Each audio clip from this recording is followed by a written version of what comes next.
This is martial art master Daniel Pacina. You know me as Johnny Cage, Scorpion, Sub-Zero, Reptile, and Smoke. You are tuning in to video game bullshit. And if you're not, finish him. So get over here.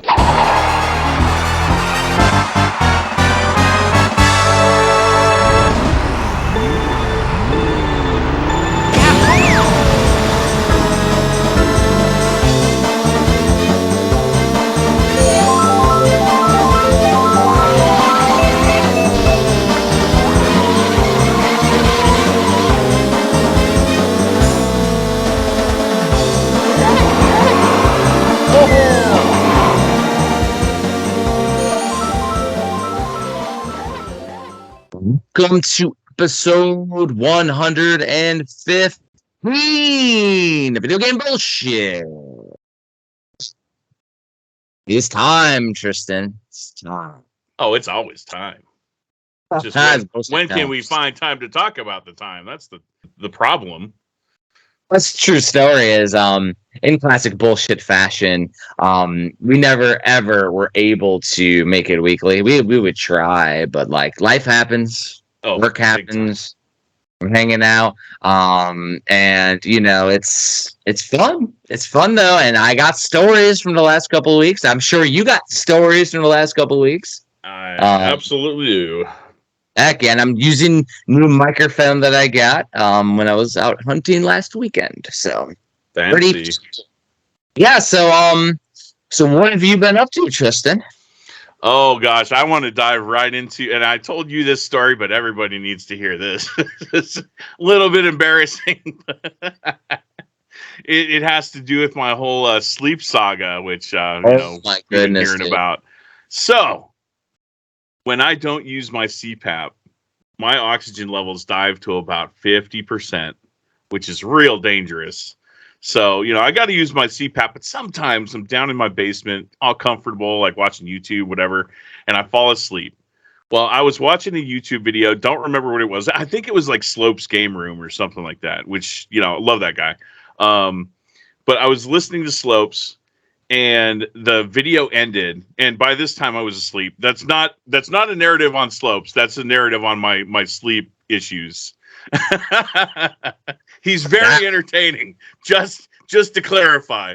Anyway, so I fell asleep, and like in YouTube fashion, it like starts a new video in like 5-10 seconds or whatever. So it started a new video, and it was one that my wife had queued up for my cats. I have 4 cats. I'm a cat dad, no kids, cat dad. Anyway, so there's a video queued up for my cats so that they can like play in front of the TV and like swat at bugs and stuff. Well, there happened to be a mosquito flying around on this particular video, and it was super loud because I was down in my basement with surround sound. So my oxygen-deprived brain was convinced that there was a Mothra-sized bug flying around my head. And I'm not swatting at it. But I was cowering under a blanket. I was so afraid for my life. I was like looking for my phone, which I knew was like right next to me. So I found my phone and I called my wife. I'm like, come down to the basement. There's something down here. And then halfway down, whenever she like got to there, then I came to and I realized what was going on, and I was embarrassed. And now I'm telling all of you, so I guess I'm not that embarrassed, but it's funny. Type of stories make the best stories, though, and gosh, it was very interesting because last week we had every intention to record episode 115, and because I was out hunting and game hunting in 15, I got back, and I think you were passed out by the time I got back because I'm sure I was, yeah. I'm like 5 hours behind you or something like that. So. Like, are you on Central or Mountain Time? I'm on Central. Yeah, so 5 hours behind you.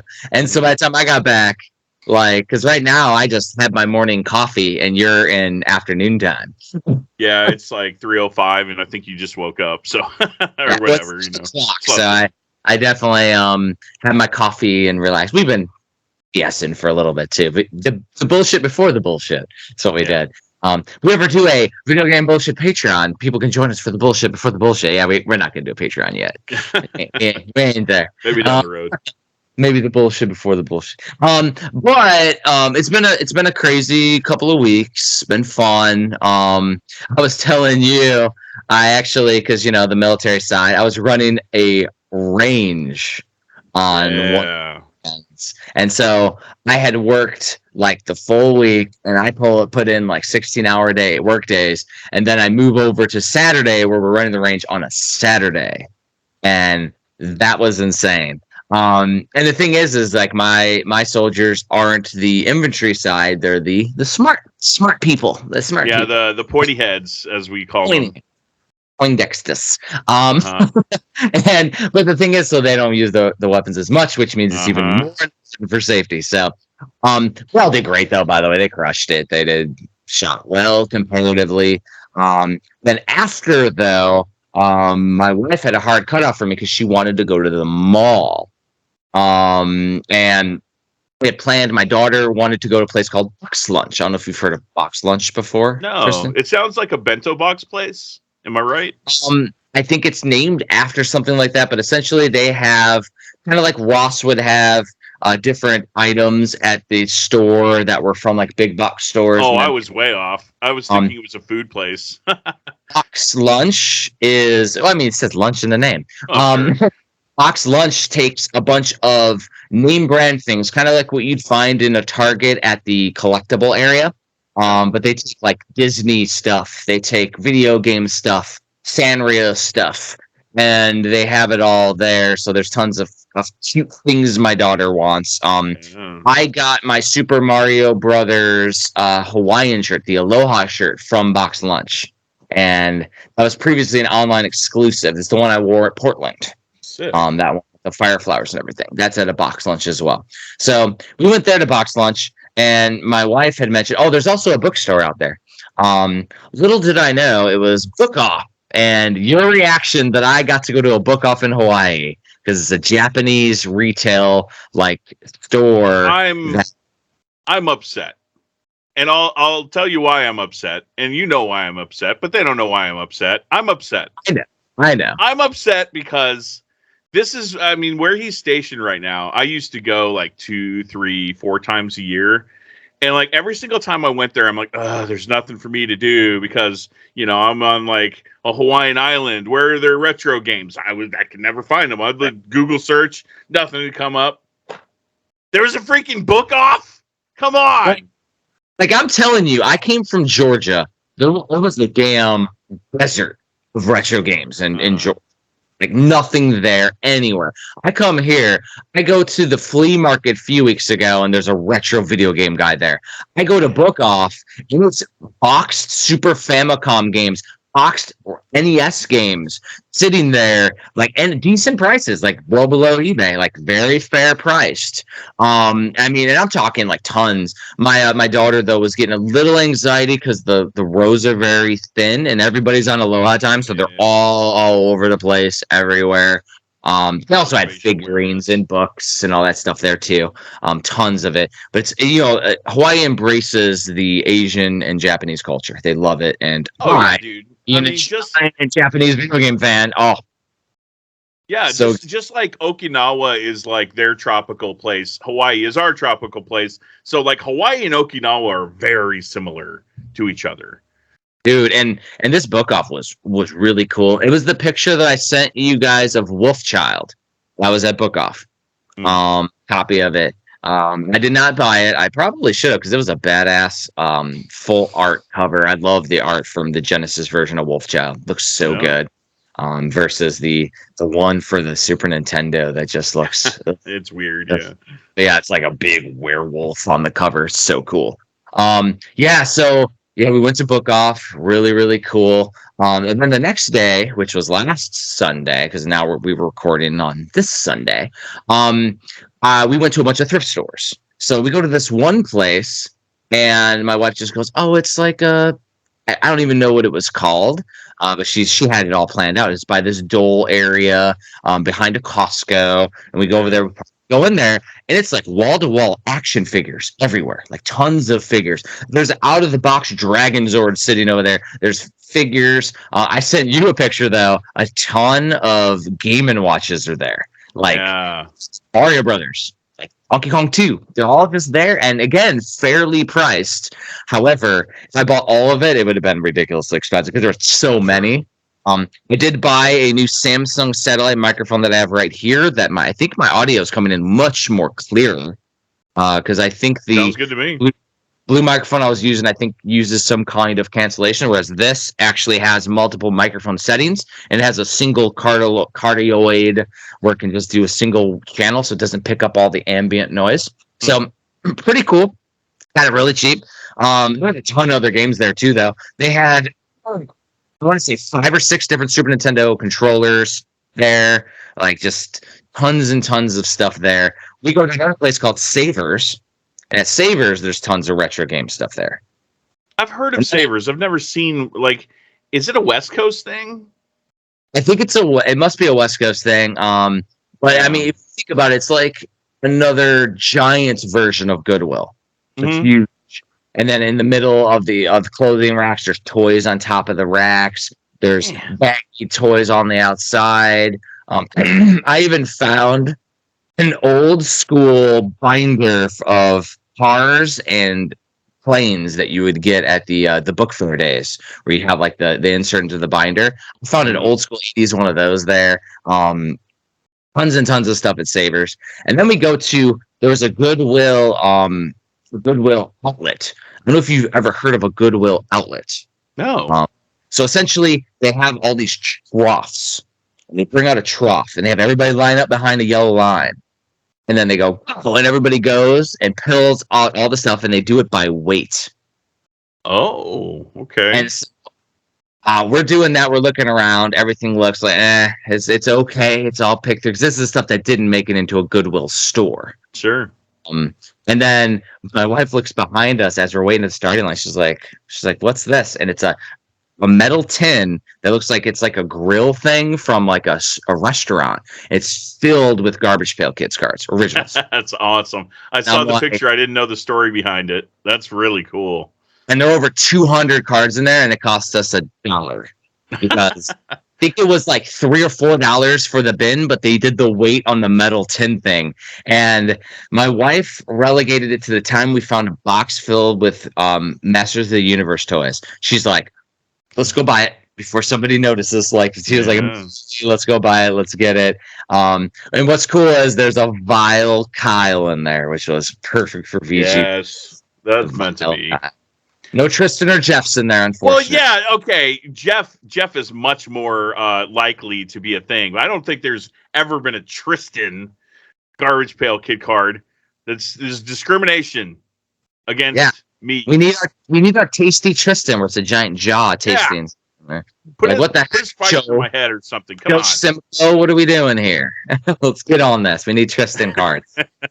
There is a Jeff one, but it was earlier in that series before because when the cards started that I got, it's earlier in the series. But I found a ton. I found like a Barry one. I found a Josh one for the premium team. Awesome. Like some classics. Bunch of Franks. Little side note, like, so Garbage Pail Kid cards. Have you ever seen the Garbage Pail Kid movie before? Oh yeah, gross. Do you remember Nat Nerd from that movie? I mean, it's like the most disgusting Garbage Pail Kid. It's like, it's this fat comic book nerd that's wearing like a Superman costume, and it like pees itself. It's got like pee stains on underwear outside of its pants. It's like zitty, has curly hair, like snot coming out of its. It's like the most disgusting Garbage Pail Kid. And my wife's name is Natalie, and we call her Nat. And whenever we saw it, we'd never seen the movie before. And whenever Nat Nerd came out, she was upset. She's like, "Really? This is the one that I get?" So like pretty recently in Target stores, they had like reprints of, I think it was Series 4 of Garbage Pail Kid cards, but Topps Chrome. So I purchased some packs in search of Nat Nerd, and finally I got it. Nice. It's classic. I just remember back in the day, I had one Garbage Pail Kid card left that I didn't have stuck on everything that I got. And it was like this Lady Liberty one. It was like Statue of Liberty, gross looking. Yeah. And it was Kid Brother. And that's why my brother gave it to me. It's like gross Kid Brother, being a pain in the ass. I got that card in the set. So I got that card as well, the one from my childhood, which is cool. Nice. Yeah, it was funny as my nephew, who's 30, didn't know about Garbage Pail Kids. And I'm like, I did not know about Garbage Pail Kid cards. Where were you hiding at? Because they still are releasing them to this day. There's new Garbage Pail Kid NES game. There's, all this stuff that came out. So it's like, I don't know. I guess they just put their hole in the ground or What's head in his the name? hole. Huh? Well, you're the one that doesn't know about the Garbage Pail Kid cards. My nephew Mikey. Mikey? Okay, you need to find a Mikey card and give it to him. I found 2 of them. Yeah. Oh, there you go.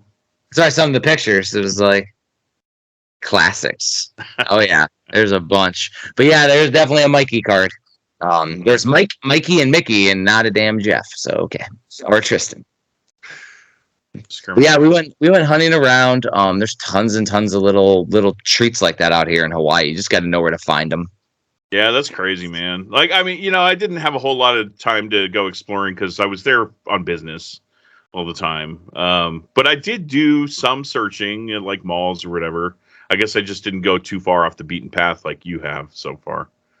I mean, I'm here, and then we purposely haven't really traveled yet even the island because we're here for so long that we're trying not to like get island fever. Absolutely, yeah. You got to take time. So we really just stayed to our little pocket. It's almost like if you're at your place where you have like your neighborhood, you have the stores around you, and then you go to and from work. That's kind of what we're doing, except for we have a beach that's 5 minutes away.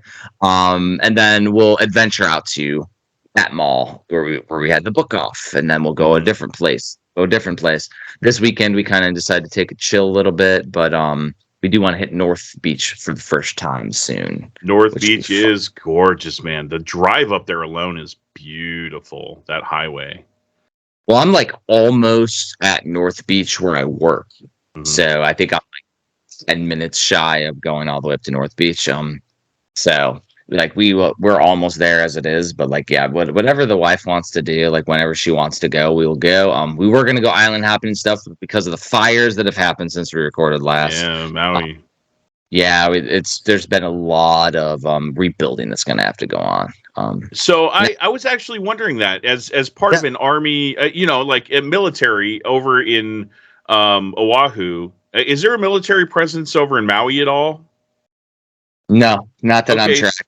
Are you guys as a military unit or whatever? Usually the military steps up if there's any sort of humanitarian aid that needs help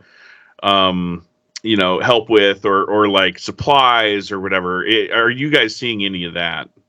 I'm doing tons of it. I know at every unit that's out here, we're all doing our own collections. I think we've collected so much that they don't need any more of what we're able to give. Gotcha. Because you got to think about people have lost their entire livelihood. Everything. So we're giving supplies, and I think we've given so much supplies as an island, not just military, but like communities and everything, and people from the mainland where you're at have done the same. That I think we've overwhelmed them with the support at that level, but they need like industry stabilization. They need things to be rebuilt, and you got to think about it too. Hawaii is very expensive, so when all that goes away, yes, it is. It's crushing, and I mean there was over 100 people that were killed as well. So it's crazy, it's tragic. And what's really insane is last week, I think it was Wednesday, we had one here on Oahu, a fire. It ended up going over a mile wide. Wow. Off of brush fire and winds. That's the same as the previous week in Maui.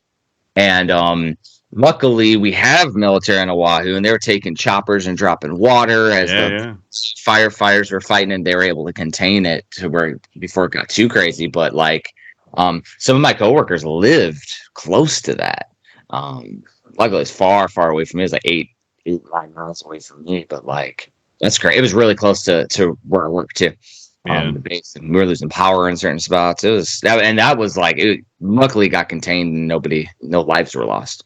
But it just happens. And I was looking it up to try to find news to see, because like if it's going to spread further, like we gotta act.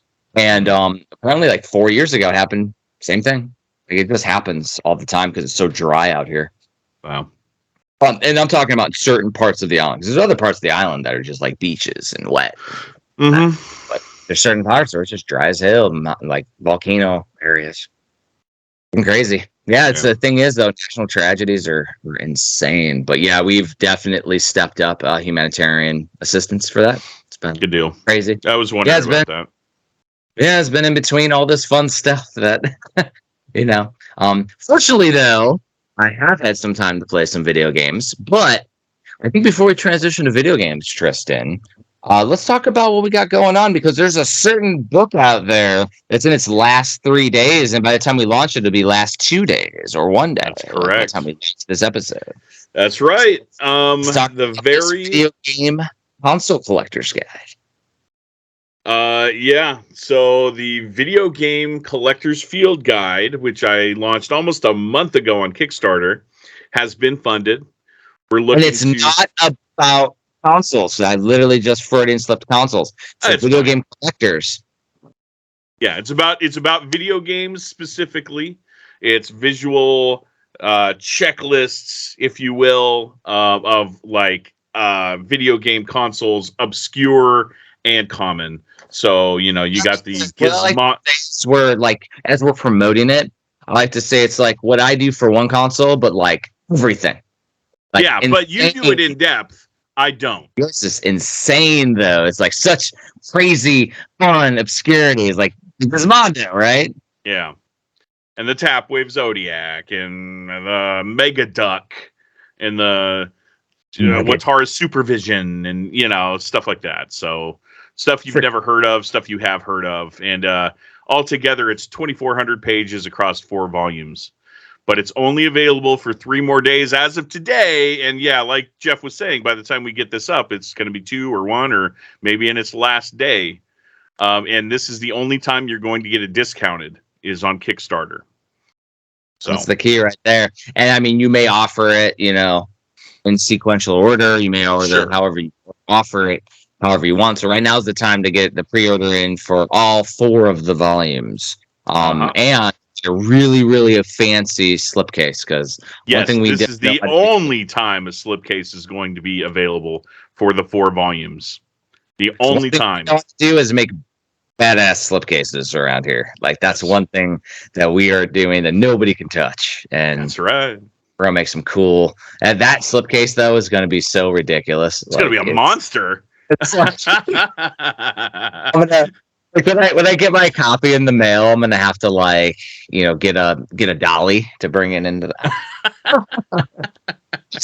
the copy of the book set. And I think I mentioned this once before that I had someone reach out to me because it's called a field guide. A field guide is traditionally a bird watching book, which is small and designed to fit in your pocket. Well, obviously, my field guide does not fit in your pocket, but that's the joke, guys. That's the joke. And especially at 4 volumes, a field guide. Maybe Gene Code Jeans. Gene Code Jeans, could you fit them in your pocket? I think you could. They're so big. You just put them in the pant leg. Yeah. It's awesome. It's fully funded already. And it was within the first week, it was fully funded. And it was fully funded within 3 days. Heck yeah, it's awesome. Yeah. And what kind of stretch goals were you offering? Has it hit any stretch goals? No, it hasn't. So our first stretch goal is at 1,500, and gosh, I wish I could remember off the top of my head. I actually sent out an update to all my Kickstarter backers explaining what the stretch goals are, and one of them was a special section, and the other one was I can't even remember. It's just been a blur, but yeah, just cool stuff. Based ones. Typically, I'm doing quality upgrades for whenever I do stretch goals, but it's literally to allow more copies to be printed, which then allow us to do more of these books because we have extra ones that can generate some extra money so I can continue to do the upgrades. Because somebody was like angrily telling me, "Oh, well, I want you to do those upgrades," and I'm like, "We're probably going to do the upgrades anyways. It's just we won't be able to do as much with them. Mm-hmm. I have to like limit it based on budget that we have from what we earn from the books." That's right. It's not cheap, but, and right now it's really not cheap in this global economy. But yeah, we'll see. And I did have on, I think it was my Switch Collector Volume 2 Part 2. I had a mean tweets on there, a mean comments on there. Yeah, you want to do some mean comments? That guy was very angry and put him on blast. Well, my thing was I posted a nice reply, but essentially he didn't realize that even though it said it's abridged, and I put down why it's abridged and how we have to do it going forward. That's on him, man. Like your video says it's abridged. Your video shows what's in it. Your entire campaign says it because he assumed. And then there's screenshots of the actual book layouts. Not only that, okay, if you saw abridged, unless you don't know what abridged means, then, obviously you're going to think that something's abridged. Exactly. That was very interesting that the person just backed it without reading anything, and then was talking about quality. So I'm like, well, just hit us up and we'll send you a replacement if something arrived damaged. Said the check mark stickers arrived, so I mean maybe it was folded when they shipped it. Well, then they just got to send them another one. Like it's like that kind of stuff is like you don't have to go and like say that this whole thing sucks because your copy arrived damaged by the USPS, which I don't know. Last time I checked, Tristan, neither of us are postmen. Like, yeah, no, I don't think so. No, so I mean, so we do not control that stuff, but we'll make it right. Like, absolutely, we'll always make it right. Come on, guys. And a lot of people will, and I know this for a fact because people have said the same to me, is that the Kickstarter messaging is terrible. So if somebody sends me a message on Kickstarter, I don't get an alert, I don't get anything. Yeah. So I put in every update, please email me. And I put my email on it. Mm-hmm. So that way people will email me, we'll knock it out. And there were like 6 or 7 people that hadn't gotten their book or something happened, and we fixed them all and we sent them. The craziest one though is there's a dude out in Brazil. We sent him his stuff a long time ago. He got a bunch of books. Ended up being a game developer too. Hey. But he didn't get his stuff, and he's like, "Hey, where are my things at?" Our shipping team, thank goodness, Premium has a shipping team. Sent me the USPS tracking number, so I send him the tracking number, and he goes there, calls the USPS. They say it's on hold because it has the wrong phone number, and that we have to now call Brazil's USPS to get the right phone number to them. But we don't speak multi languages. We don't. So it was like, we don't speak Portuguese, guys. I'm sorry. I don't. Like, fortunately, we also have we're part of a video game publishing company, so we actually have people that do shipping and stuff. But we're still small. But imagine if just you and I are just authors, and now we have to run this holistic logistics on shipping and phone calls and crazy shit.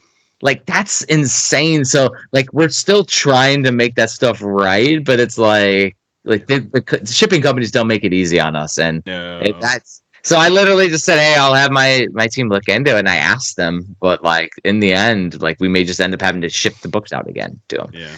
Hey, well, please give me your actual phone number when you give international shipping, because the dude didn't provide a phone number. The backer didn't provide a phone number, so he used a default one.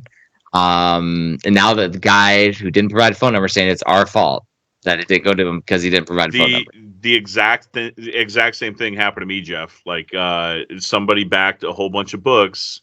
My last Kickstarter with the console collector's field guide, and had add-ons of your stuff, your books. They wanted your books, so they all shipped at the same time, and they didn't. Yeah, it was a phone number that customs wouldn't give up the shipment for. So it sat there. Even though, and they couldn't contact the person to let them know that there was a problem. They don't contact us. Nope. They just don't. So it was shipped back, and the person's like wondering, what's wrong? Well, if you aren't thorough with your overseas shipping stuff, then this stuff is going to happen. So, and a lot of it is like one-offs, but it's like we try as much as we can. So it was funny though. I got mean tweets on stuff and logistics, and it's like I try to make it happen as much as we can. I've actually never had anyone be downright nasty to me before. Like, oh no, I take that back. I had one person, but then he backtracked after I was like polite and stuff about it. He just assumed that I wasn't going to be nice and helpful, and I was. So I don't know if that guy, the mean tweet guy, responded to my nice response and said, "Please just send me any emails." I don't think he did. I never got an email about it.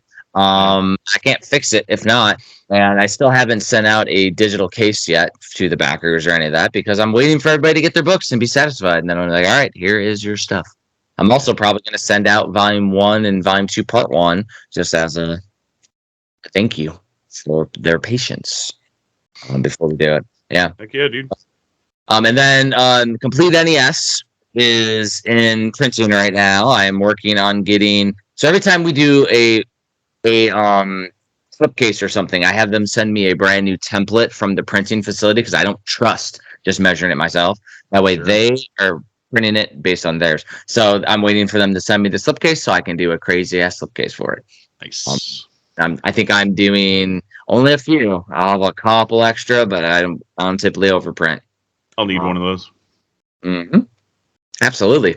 And I was toying to do a pocket guide for it. It'll probably end up being its own Kickstarter because the amount of funds, again, we talk budgeting, the amount of funds that the game actually made covers the whole print run and everything, and it'll get some extra sales, which would be great. But I'll just offer it up because the other thing is Kickstarter is marketing, more people can see it too. So I'll offer the reprint of the paperback. The only thing is that the quote I got was off of the over 500 pages that it is, and I'm probably not going to do everything in the paperback because it needs to fit in a pocket. Yeah. An actual pocket guide, unlike mine.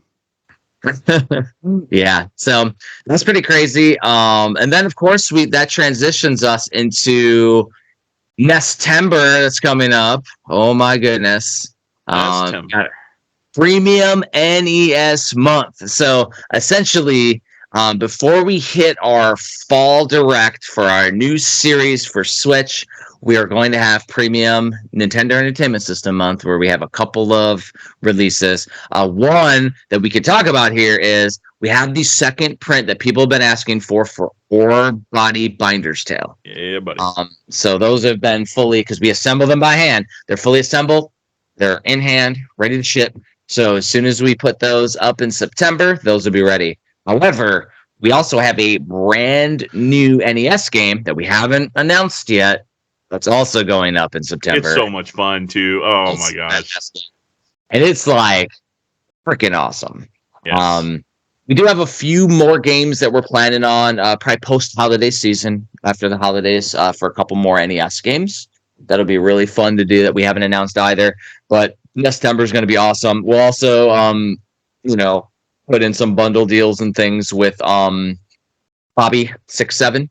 It's also up there. I think we're almost out of copies though for both for what we have available. I love that game is so much fun, and the humor in it and the music in it. Have I told you that like the trailer for that we put out during our direct that like fully. I don't know. I don't know if that's a band or like somebody actually playing that theme song, but man, that is a banger of a song. Seriously. So that is absolutely a band. Okay. They're called Weed and Stiff. Oh, that's Weed and Stiff. Called Legend of Weed and Stiff. Yeah. Okay. So Weed and Stiff, actually the developer of Bobby 6-7 developed the Weed and Stiff games. But Clay, he's in the band Weed and Stiff as like a joke.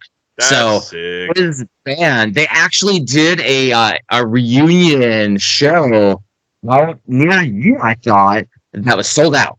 It was like crazy. And I don't know if it was like a joke because it was like sold out. It looked like something that was Photoshopped.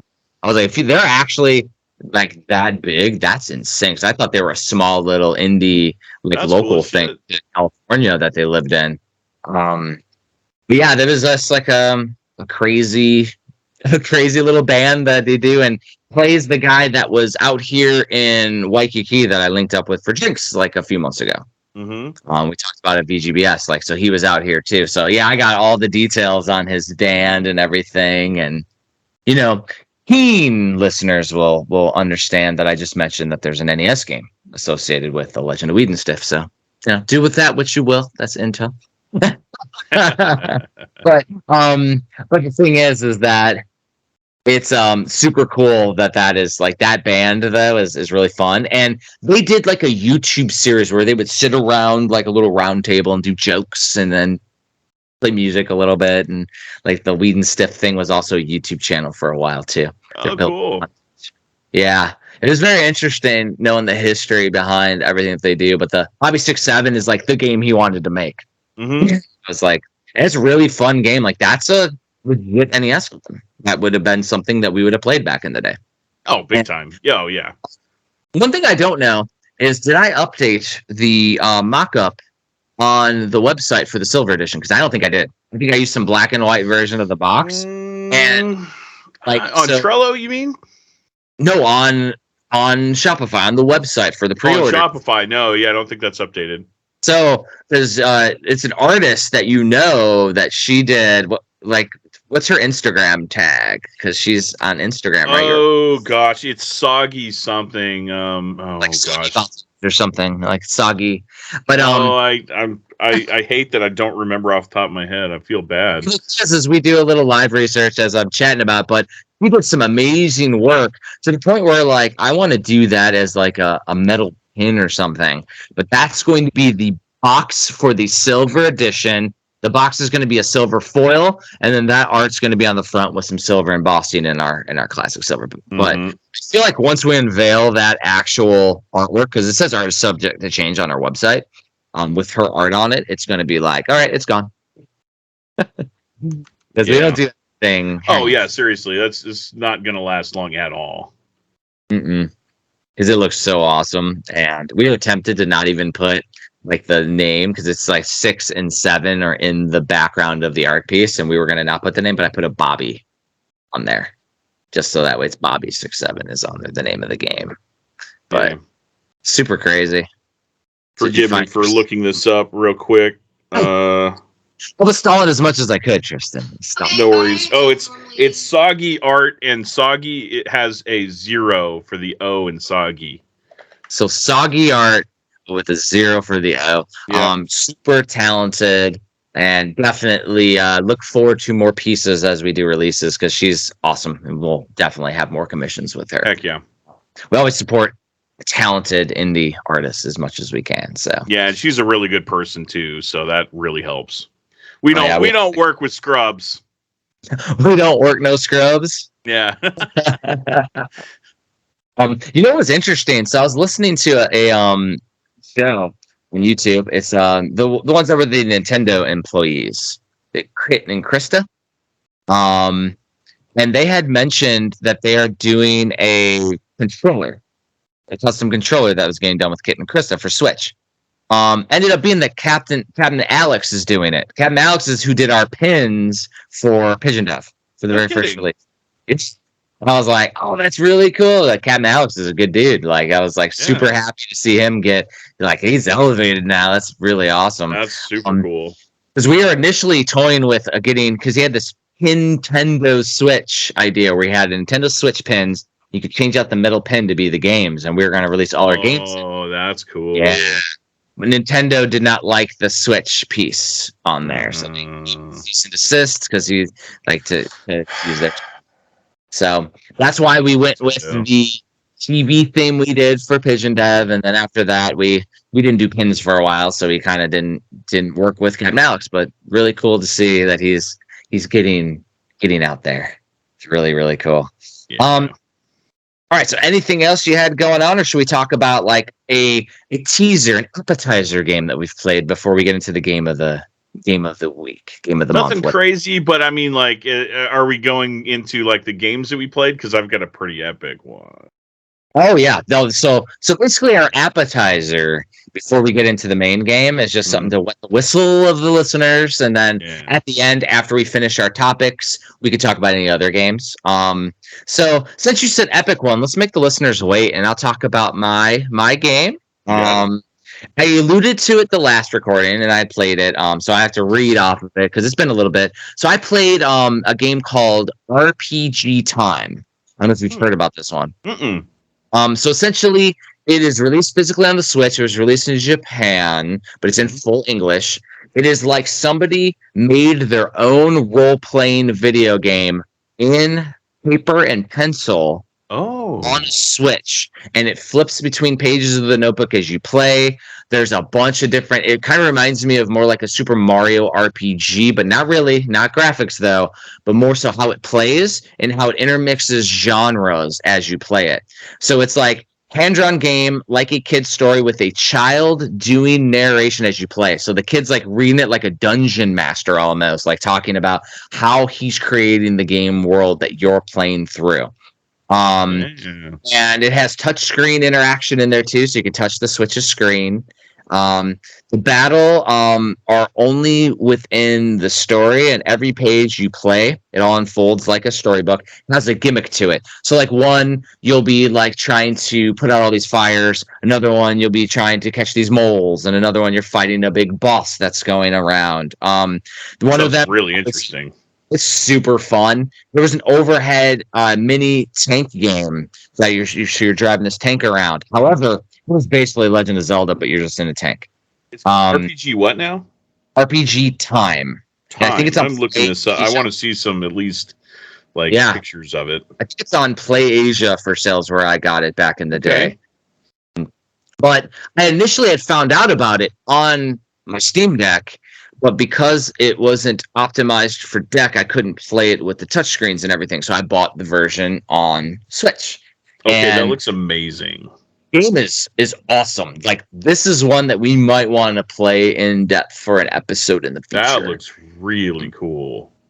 And it has been in my backlog for a while to play. I played it. It was weeks ago before I went down my current path. It was one of the games that I put in after AEW was RPG Time. Because remember, AEW took Zelda out of my Switch. So then I put in RPG Time after that. And I played it an entire Sunday. I played it. And I haven't even scratched the surface with it. It is amazing. All the little bonus games are great. And it's like really like you can't lose.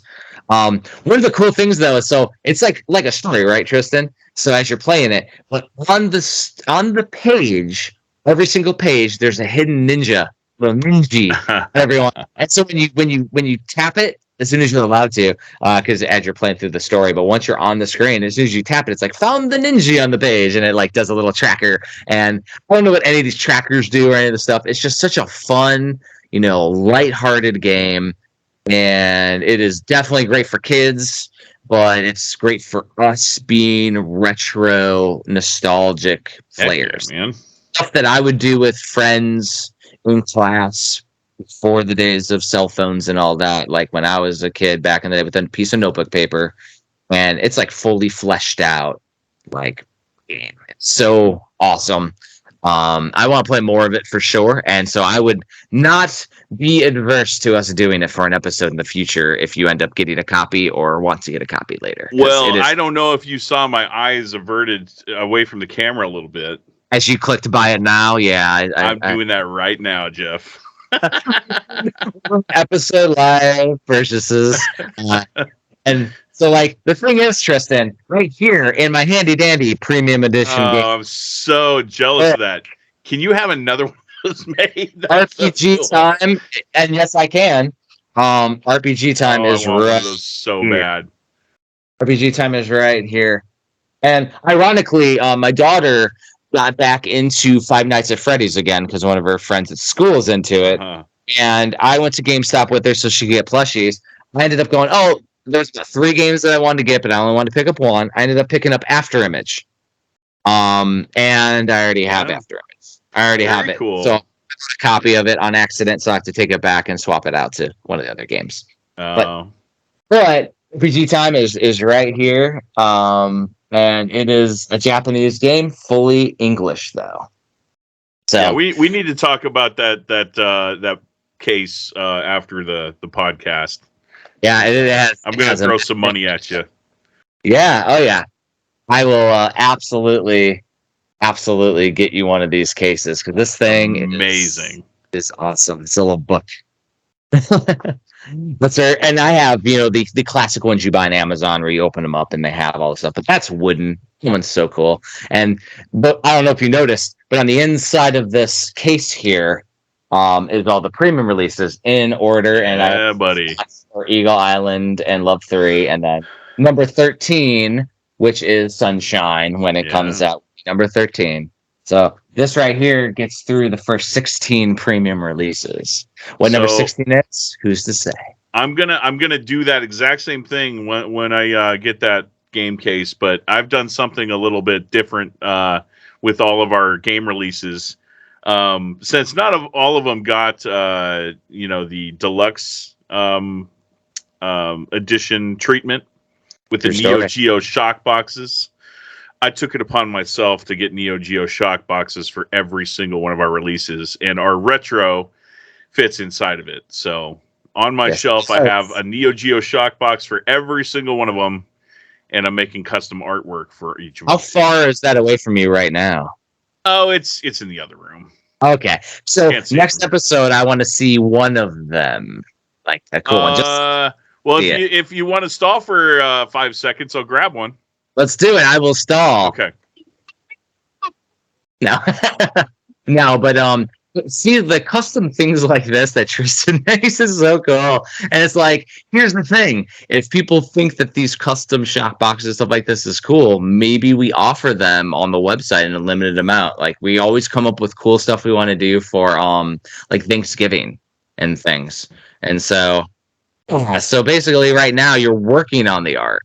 Yes, working on the art. I haven't printed out any of the like full, wraparound stuff, but I do have the spines for each of them. So Rack and Ruin, that's our number 10 release. Yeah, did I give you the template yet?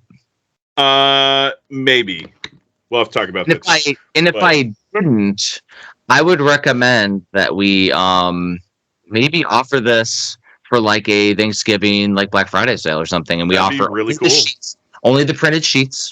Yeah. Or we offer the digital files for a price, printed sheets for one, and because like getting the shock cases take up a lot of space, so we wouldn't be able to store all those. But offering that, see our retro fits right inside of the shock box. So yes, it does. Perfect size. That's exactly why we use them for our deluxes. I literally did all that measurement and stuff, and then it fits one CD or one item on top of it. So that's why initially, with Pigeon Dev and Robot Named Fight, that both had a deluxe, they were a sleeve instead of the jewel case for the disc, because the jewel case does not fit perfectly, but the sleeve does. And then we put a little tchotchke on the top of it, which was that Alex pin that was in the Pigeon Dev one. That's right. Yep. So yeah, really, really awesome. I love the custom projects like that, though. That's perfect. So well, you and I are such like you can't turn our brains off. We're always making stuff that we want. So if we make cool shit that we want, then obviously someone else out there wants it too. So let me take your idea and make it insane. So I think we should have a consistent spine for all of them, like what you did for Run. So if you show again the spine, we have the premium on the top, the number on the side, and then the logo, just like that. I think that's awesome.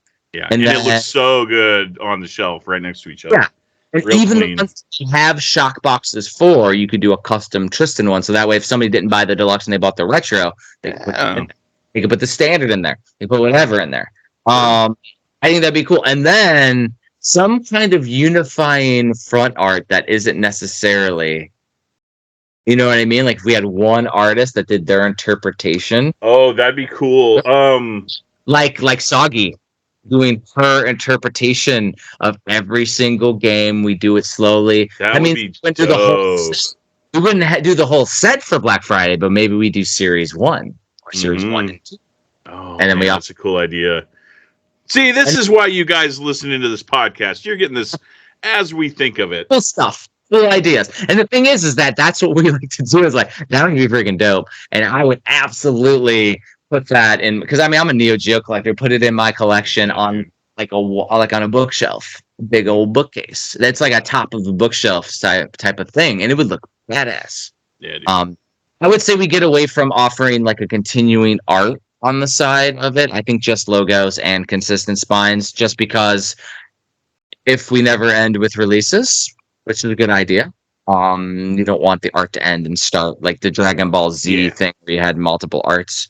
But I think doing a consistent spine, even for the ones we've released, would be dope, especially if the art is done by a singular artist. I mean, imagine if like Paul Niemeyer was available, but he's so busy doing conventions, he wouldn't be. But like Paul Niemeyer's, that's why I'm like, Soggy's art's awesome. I think that would be a cool and one. Soggy's so multifaceted. Like she can emulate other artwork, and you know, Neo Geo. I wish I knew the artist's name. Oh crap! I had one around here. Sorry, 1 second.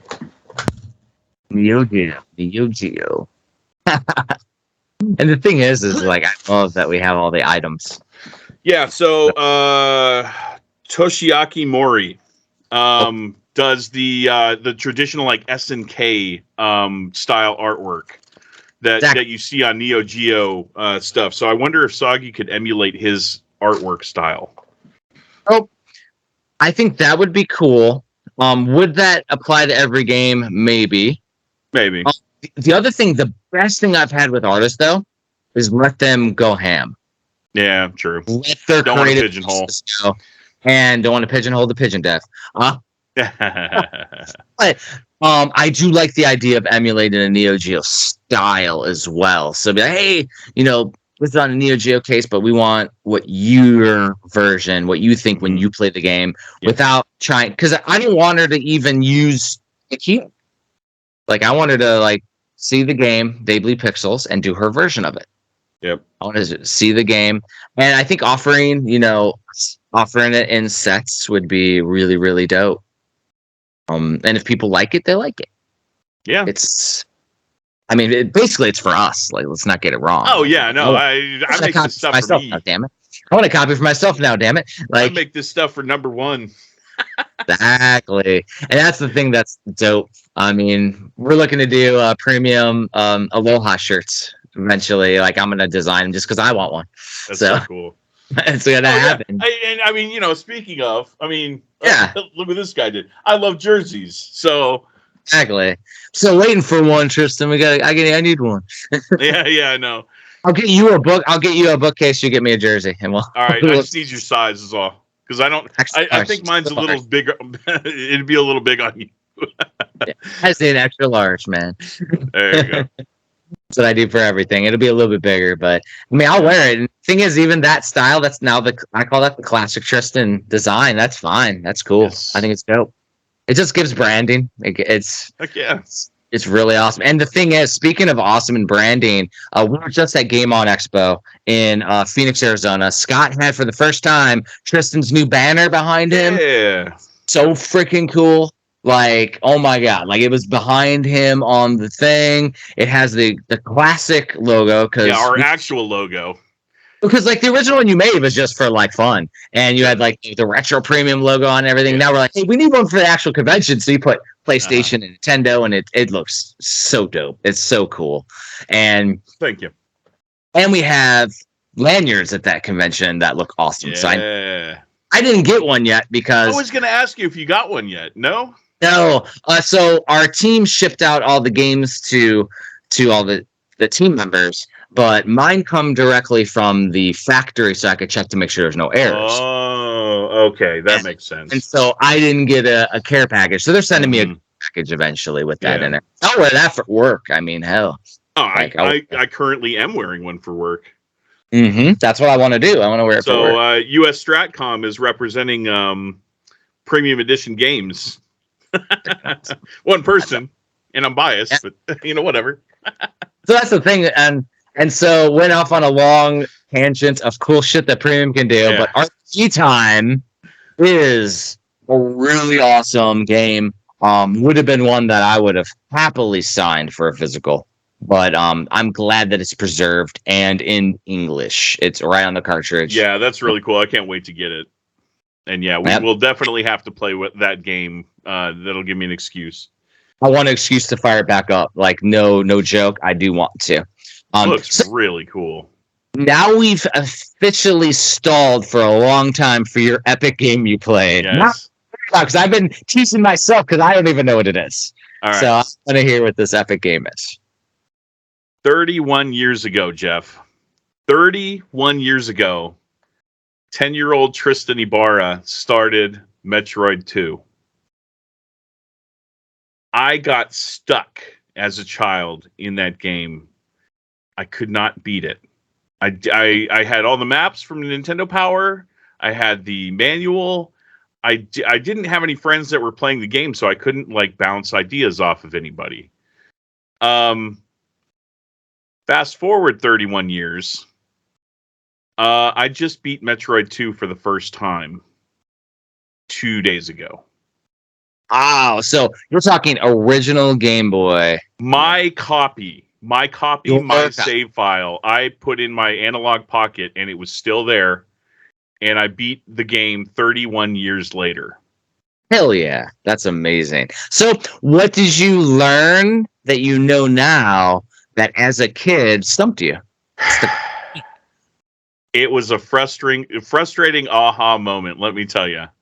And it comes down to grammar. So stay in school, kids. Stay in school. The instruction booklet under the gravity boots say that you have a perpetual jump. Perpetual jump, Jeff. Meaning that you can keep jumping. I didn't know that as a kid. So I had everything that I needed to beat the game, but didn't know that I could keep jumping. Over again. Which is something that if you're familiar with Super Metroid, you eventually get the space jump as well. Yeah. And in original space jump. Did I call it the wrong thing? Gravity boots, space jump? No, I think it is called gravity boots in Metroid 2. Okay. I want to think it is. I mean, maybe I don't have it in front of me, so if I'm getting that wrong, I apologize. But you guys know what I'm talking about. Yeah, you jump, and then you can jump again, and you can jump again perpetually. Actually, to do it in the rotation. Yeah. It's odd timing. It takes some getting used to. But I didn't know that was a thing 31 years ago as a 10-year-old child playing on my Game Boy, DMG screen in poor lighting. I played the shit out of that game, and dude, I was so frustrated I could not beat that game, so I just put it down and I never picked it back up again. And see, I did it back in the day, and I played the hell out of it. I used to use the spider ball and just go around every crevice of the entire and do all that stuff. And yeah, I mean, I definitely beat it back in the day, but I don't recall details of me beating it because I'm not great with long-term memory. I'm better with short-term.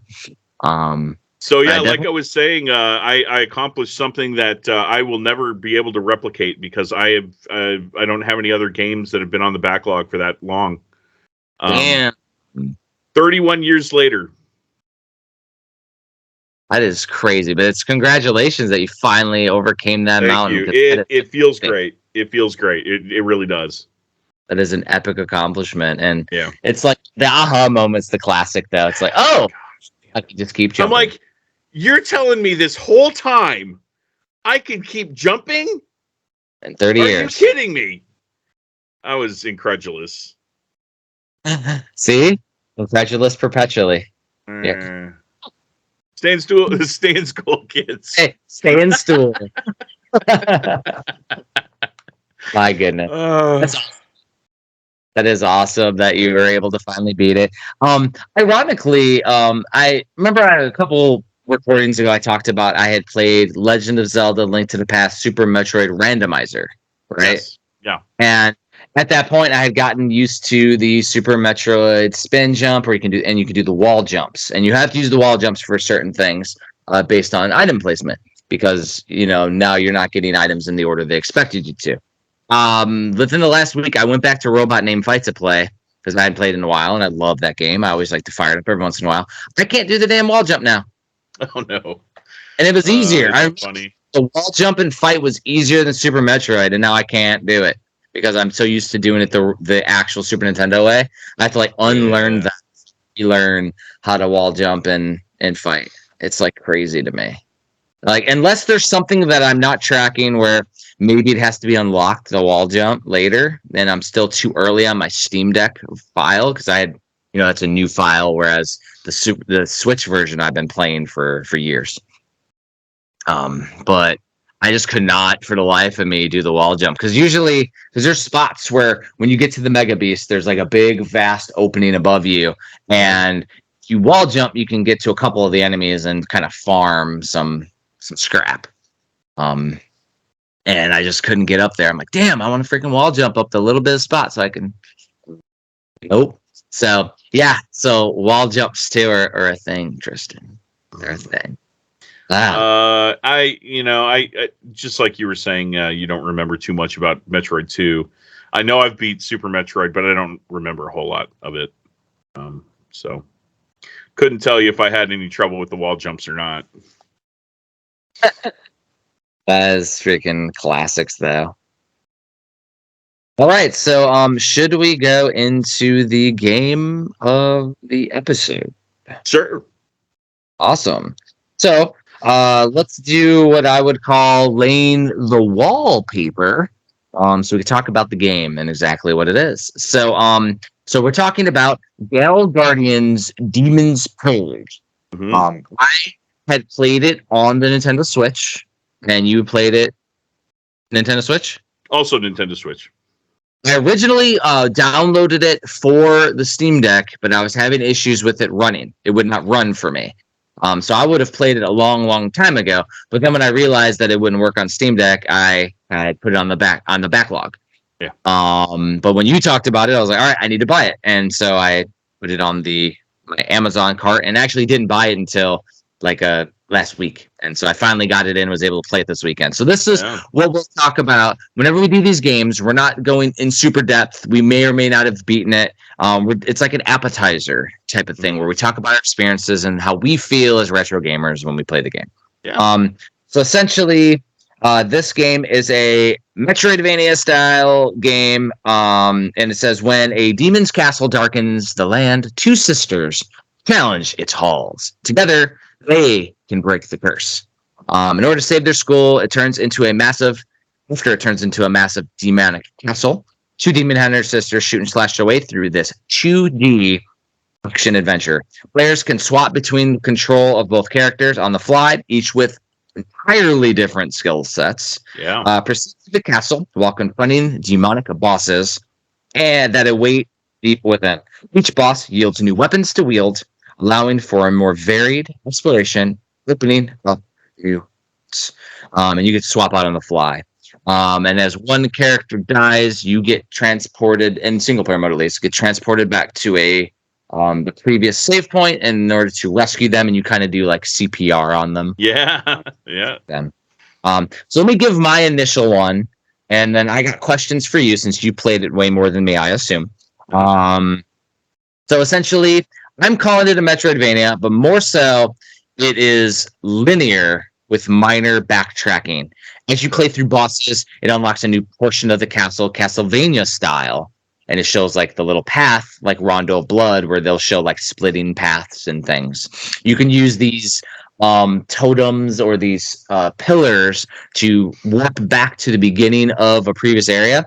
However, don't do like me. After the first boss, use the first pillar you come to, go back to the beginning of the first level, because you haven't opened up the second level yet. You can't warp to it.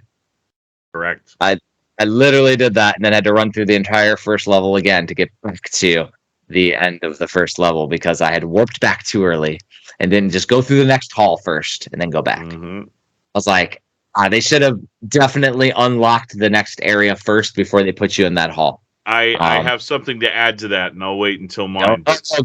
Go ahead. Add to it. Let's add to as we go. Okay, so that whole thing. Now, if on the second stage boss, you get to him a certain way, And after you beat it, if you do that same thing and you warp back to the beginning, having not gone to the third stage yet, you can't go back to that same boss area the same way you got there. So I thought that I thought that I had soft locked myself. Yeah. So if you don't know how to get back to the boss without going the same way you went the first time, then it feels like a soft lock. Yeah, and that is so weird. I call the and the thing is that, like, how did you end up getting to that area again the second time? So on the second boss, it's that you go on those like chandeliers and then they crash onto the stage. So that's how you get to the boss the first time. Well, you actually have to fall down a pit and then go underneath where you went the first time. So is that like a bad game design? It is terrible game design. Because pits in the game kill you like Castlevania, not like a Metroidvania where pits go down to the next stage. Yeah. So it is absolutely bad game design on that part. Because that spot you have to fall down. So there's spots where you fall down, and there's spots that kill you when you fall down. So to me, that is bad game design. And so there's a little bit of frustration that I've had with this game, Tristan. Just a little spoiler. But I'll ask questions to you too, to maybe, since you played it a little bit more, maybe you can help reinvigorate, even though the description of the game doesn't necessarily lend itself to answering what I want to happen in the game as I progress. So I call it the two characters swapping is a gimmick. One of the characters, she has long range shooting a gun, but it's weak. And then the other character has a big old powerful sword attack, but has a weaker health. So it's like half the health bar. Yep. The other one. Strong / weak health bar. Exactly. They all have sub weapons. So you start off with one that can shoot a little knife upward. And then for the gun character, so you can hit things diagonally up. Yeah. And then your sword wielder, she gets like a little like Mega Man style orb around to protect you for a certain amount of time. And actually, if you activate the orb and then switch characters, the other character keeps the orb as well, which is nice. So you can kind of realize that. Yeah, I don't think I ever tried that. Yeah, I mess around with stuff. I break games usually when I do something that's but I wanted to do that. I wanted to see. It was cool though. For the graphical perspective though, graphics freaking awesome, dude. Like 16-bit, 32-bit. Oh, it's absolutely Symphony of the Night like style. Yeah, even to the point of the graphical effect artifacting when your characters move. The ghosty jumps and stuff, like the trailer. Yeah, the trail behind you. That type of stuff is outstanding. That was something similar with the that Scarlet's game as well, the Scarlet Symphony game. That also some Metroidvania style that had the same style. Yeah, I broke down and bought that one. I have a copy. Haven't really played. It's a short game, so that might be another one for the future. We love our Metroid. We love our action RPGs. And then the music, definitely Vania inspired. 100%. Like no denying. So, how far I've gotten. I have beaten 3 bosses now and just gotten to the 4th area. So I've gotten a few different power-ups. So here's my first major gripe with the game. Okay. As I play through the game, it doesn't feel like there's enough to make me want to go back. There's only a couple of little secrets here and there that make you want to backtrack to make it a true Metroidvania. Yeah. To me, it makes it more of a Castlevania game where I'm going to play through it a few different times. Mm-hmm. And the power-ups so far, and this is where I wrote here, not a huge fan of the power progression so far. It basically gives both characters at the same time a new weapon or traversal option at the same time, which means you don't get like one thing and get to master it. You get 2 things. And then the next level wants you to master the 2 things. So after the first one, it gave me a little grenade that I could lob or roll on the ground to kill people with the shooter. And then with the slasher, it gave me these little paper mache birds. And at a certain point, you're in a water area. You can put the paper mache bird on it and like traverse on it, and you can use it to go like over gaps and things. It fall into that one used a ton. Yeah. And then after I beat the second one, I want to say that there was a penguin that freezes bosses, which I assume you use as platforms. I can't remember what the other character got. It was another type of weapon, though. I can't remember. Landmine that you put down, and then you can shoot it, and it blows up. That's right. And that's super useful. But either way, I never used it once. Yeah. And I assume you have gotten further than the third level at this point. I have. You may have beaten the game, I assume. Have gotten close. Okay. So to me, being a Castlevania stalwart, but also being OCD, I have never been a fan of the sub weapons because I always conserve them because I don't want to run out of hearts. Mm-hmm. So to me, to have to use certain sub weapons as traversal options has been having to unlearn the way I've gamed for the last 40 years and try to replay it. Now, the questions I have for you, since you've played further than me, do the characters get more of a life bar or have more powerful weapons later on? So like their main gun and their main sword, do those power up, and do you get more of a life bar in the future? Yes, you do get more of a life bar. Yes, you do get a bigger ammunition clip. Thank goodness, because that was my one thing is like, man, if I just get all these extra weapons and I don't get a bigger clip or a more powerful sword. You do not get a more powerful sword. See, because like to me, it's like I always love the thing about Metroid. Okay, no, I take that back. You do get a more powerful sword. You do get a more powerful gun. Yes. Okay, because I love being able to like progress and level up the characters, and if that's the case, that makes me want to keep going. I take it back. Yes, you do. Okay, that's good though. It's excellent. And then the other question is there things like a traditional double jump eventually, or do I have to just use the power-ups? It's only power-ups. Damn. Because, like, for example, we're talking Super Metroid that, these Metroidvanias took inspiration from. Mm-hmm. You use the Super Metroid, you get the freeze beam, right? Where you freeze the enemies to jump on them, right? So that's how you do your double jump. Eventually, though, you get a progressive jump, Tristan. You get the space jump eventually, where you can continually over. It is perpetual. Word of the day, kids. Perpetual. Yeah. Herman. Hats off, Paul Rubin. Yeah, that's right, Paul Rubin. But that's the thing, though. So, like, it's missing some tropes. So we're talking about like stuff we would have preferred from a game design aspect that even Super Metroid did, which is you literally give you the little penguin thing to freeze people. Now you have to use those perpetually in order to traverse the levels, which because the game design isn't super varied for backtracking in a Metroidvania style, I guess it's not as big of a deal. But if they open it up later to more complexities, it's gonna be frustrating. Yeah.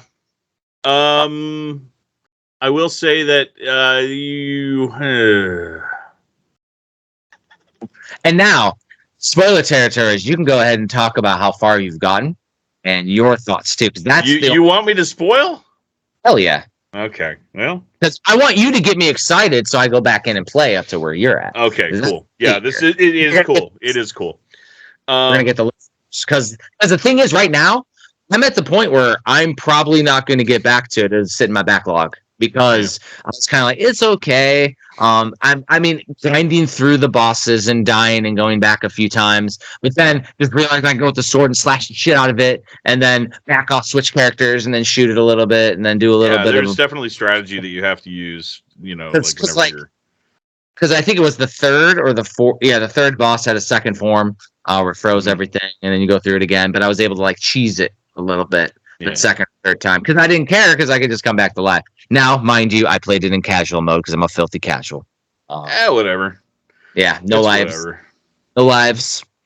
But it doesn't matter. It doesn't matter if you have lives or not. Honestly, like I've never been close to like losing all my lives. I have double-digit lives right now, and I'm playing normal mode or whatever you want to call it. Exactly. Yeah. So how far did you get, Tristan? I'm actually 3 stages in to the second half of the game. Woo! There's a second half. Just like in Metroidvania fashion or Symphony of the Night fashion, there's a twist. Not inverted. Not inverted. So what happens is there's that demon girl that you're introduced to at the beginning of the game. She's the end boss. But then of the first half. Yeah. And then you wake up her adult form, her future form. And that's who you have to fight at the very end. It's cool. So those pillars that you transport yourself between, that's actually a student that's been kidnapped and transformed into the castle. Weird. And in order to save him, and here's the Japanese anime creepy Japanese part, you have to get things that excite him. So you have to go find a girl's panties and a girl's tights, and it's like you played it so far has even alluded to like pervertedness. No, getting panties. You're like, really? Come on, guys! Like you couldn't. Like we're doing this, huh? Okay. I mean, it is part of the Gal Gun series that is kind of perverted, so it makes sense. It's whatever. It's funny though. Feel however you want about it, but that's what you're doing now. Is you're going back to each stage and then having to beat the bosses again with your power ups. So you are powered up. Like they power up your sword. You have a charge attack now. Oh, cool! Like you charge it up and then like unleash this gigantic like gear that or saw blade that like you shoot out and it like stays on the screen for a while and does a whole bunch of damage. Or whenever you're shooting the gun, after like a couple seconds of holding fire, like missiles start shooting out. Also. Did they ever update because we didn't even talk about it, but when you press the Y button and the characters come together and they shoot out a giant demon clearing bullet, did they ever? I've never seen a different attack cool. other than that one. It is cool, but and like somehow I've always timed it so the bosses will like jump all around, and I'll like hit the button, and all of a sudden the enemy gets right into it as the bullet comes to it. Yeah, that's pretty cool. Yeah, because the bullet like moves really slow, and then. And it, like I've never missed a boss. I've missed enemies, but I've never missed a boss. Sure. Yeah, no, cool. There's definitely a reason to replay the game. It's I mean, aside from the pervertedness, it gives you a reason to go back into certain stages and then find those items. But you we don't have to backtrack when you're playing the game until you get to that point, so it just gives you the reason to do it yourself. Correct. That's actually good to know because it gives me less anxiety that I don't have to backtrack at all. Yeah, no, it's really not a Metroidvania game. It's more like Rondo of Blood if you're going to compare it to a Castlevania game. Which actually, that's way cooler to me. That's way cooler to me. Mm-hmm. Yeah, no, I am going to beat this game. Like I said, I'm like 3 or 4 stages into the second half of the game. Nice. I think I've got 3 of the 5 items that you have to find to help this kid out. And then you can fight the adult version of this demon girl. Jeez. That's awesome, though. Yeah, I mean, I was leaning on the fence of not going back because of it didn't quite click with me from a Metroidvania, but the fact that it's more Castlevania Rondo Blood makes me want. I would call it Rondo, not Metroidvania. It's not a Metroidvania game. Yeah, I may continue it now. See, so I'm glad that you talked about the different aspects because of the way that it unlocks is actually more conducive to a video game versus an open-ended story. So that'll be awesome. No, it's cool. It's done well, but yeah, there are little things just like you were talking about and I was talking about that they could have done better from a design perspective. And that's why it's so important for devs. I was going to say, how many times do you have to fall down a pit and it doesn't kill you now? Because you already found one. Yeah. So no, there's several. There's several different stages where that happens. Is there an indicator? No. No indication. Like, come on, devs. Yeah, I know. Man, it sucks. Some little subtlety, something. Like I remember in it would be like there would be like little things down there when you could fish down there. Yeah. Yeah, little bubbles coming up or something. Something. Jeez. Some little visual clue. Damn. But you said like it's definitely worth finishing up. So it is. I will keep it in my premium edition games bookcase, and it will stay in there. Cool. Yeah, it's awesome. So shall we transition into now the topic? We'll call it Tristan's. Yeah. So I thought it'd be interesting to talk about, because we're about the same age, and when we were in high school, the Nintendo 64 was just coming out, 96. When did you start your freshman year? 97. 97? Okay. 96, 97, yeah. 96, 97, yeah. So we were the same year. You graduated in 2000 like I did? Yeah. Same. So, high school, whenever we had our first jobs, our first income, whatever, it was whenever the N64 had just come out in that September. Generally you have a lot more leeway and freedom that your parents give you to go and hang over at your friends' houses or stay the night or whatever. And, you got to have something to do. N64 had 4 controller ports. Blows your mind. And it was I would argue, the first game console that really introduced the party game. So I would love to talk about party games and party fouls. Like our stories and experiences with some of those N64 and Dreamcast party games that maybe upset our friends if something happened, because we played Mario Kart and Mario Party and GoldenEye and those WCW games and WW Warzone, and so there were plenty of heated moments and hurt feelings, and so it's just great to talk about. If you think about it too, it's almost like it was a perfect storm, because I don't recall partying or having game parties or having any of that back in the day before that with Super Nintendo with NES. Like I would play with my buddy Keenan, with my buddy Eric. We would play NES. We would play Super Nintendo. He had Sega. I think maybe in there's one exception, and it's not one that I was a fan of, but I always hear that people would play like Saturn Bomberman. So we never had Saturns, like even the rich kids. TurboGrafx Bomberman or whatever. Saturn Bomberman though was a Nintendo age staple. So every year at Nintendo age campout, we would have a Saturn Bomberman tournament, and we'd play with all the players maxed out, and we played out because they would have a gaming tent set up outside of Paul Sargent's house, Paul from Nintendo Age, and we would have like video game boxes of all NES games, every box for NES games, and we would have game tournaments going, and we would play Saturn Bomberman every year too. That's the only time I remember playing that, and that's much later. In 2012 was the first camp out I went to. That's 11 years ago now, which is crazy. But like I didn't have a Saturn back in the day. Didn't know anybody who had one. TurboGrafx. We had the rich kids in the neighborhood that had one, but nobody was playing multiplayer on it. I think we all had one friend that had a TurboGrafx, and I had that one friend too.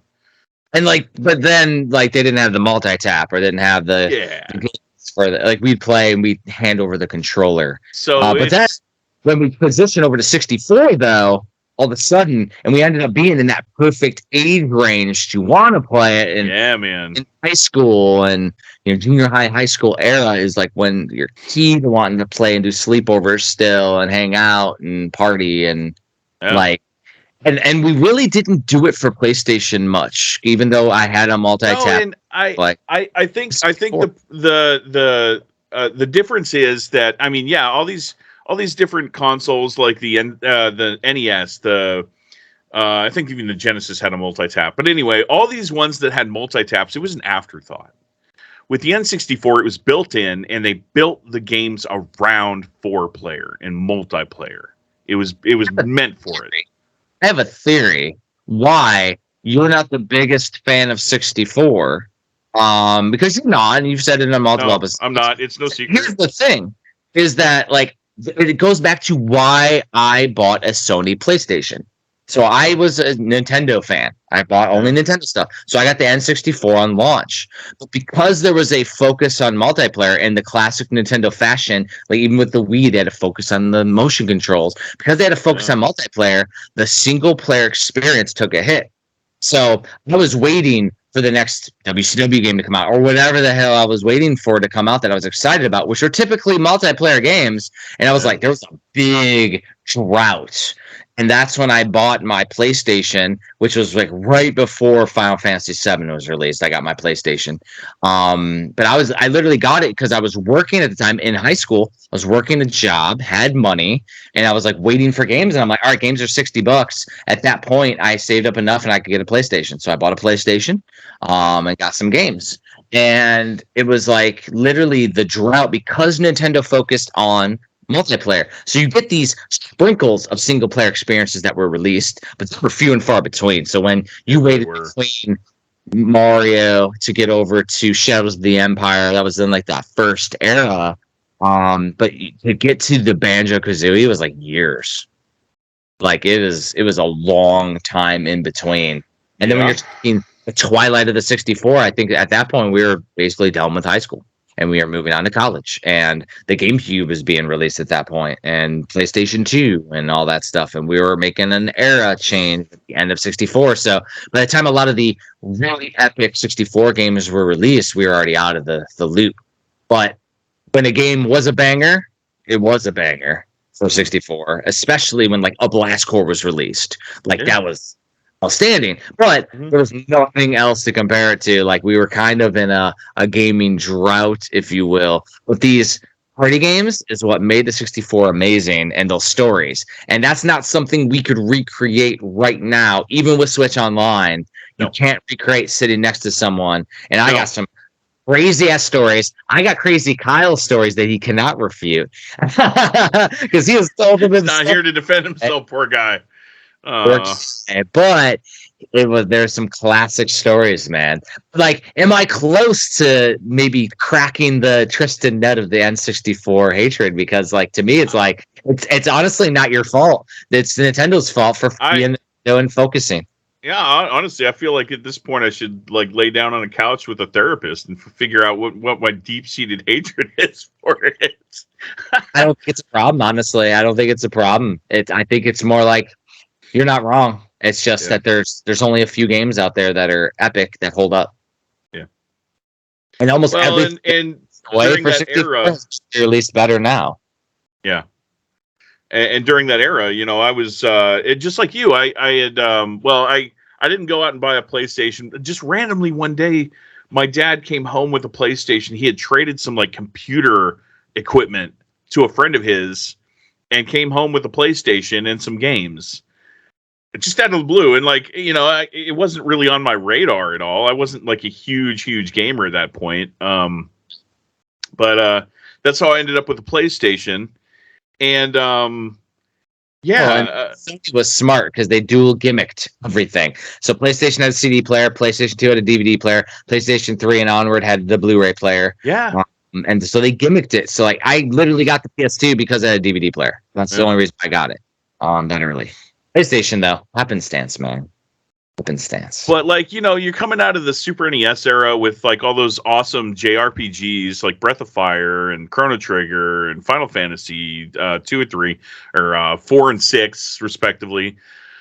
And then, you know, they put out the N64, and you got, what, fucking Quest 64? Thanks for that. Like, what? And Bomberman Hero. Yeah. About as close as you can get.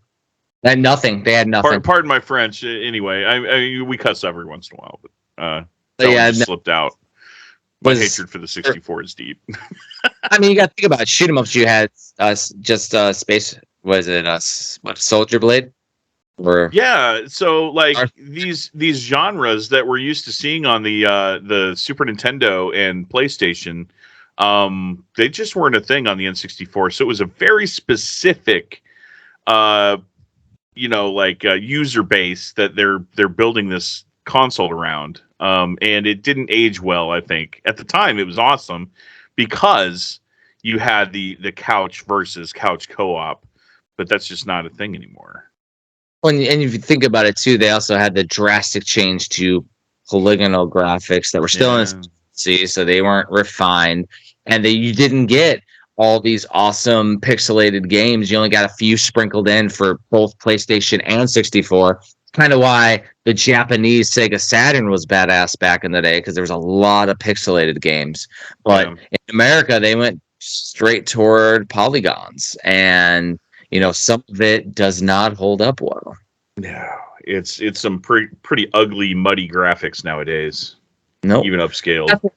That's why the focus of talking party games is awesome. And I even have stories from 64. I got stories from the Wii era, and I have stories from the 360 era, and then modern. Because we do family game night to this day, and there's some new stuff that are perfect for couch co-op. Oh, the Switch is amazing for it. Mm-hmm. And I didn't even do this last one. I didn't even do on the Switch, so I got it perfect.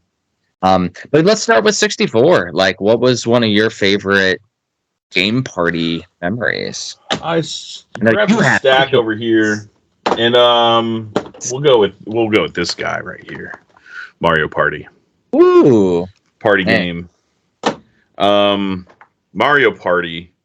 Oh boy, was it the start of some I wouldn't say fights, but arguments.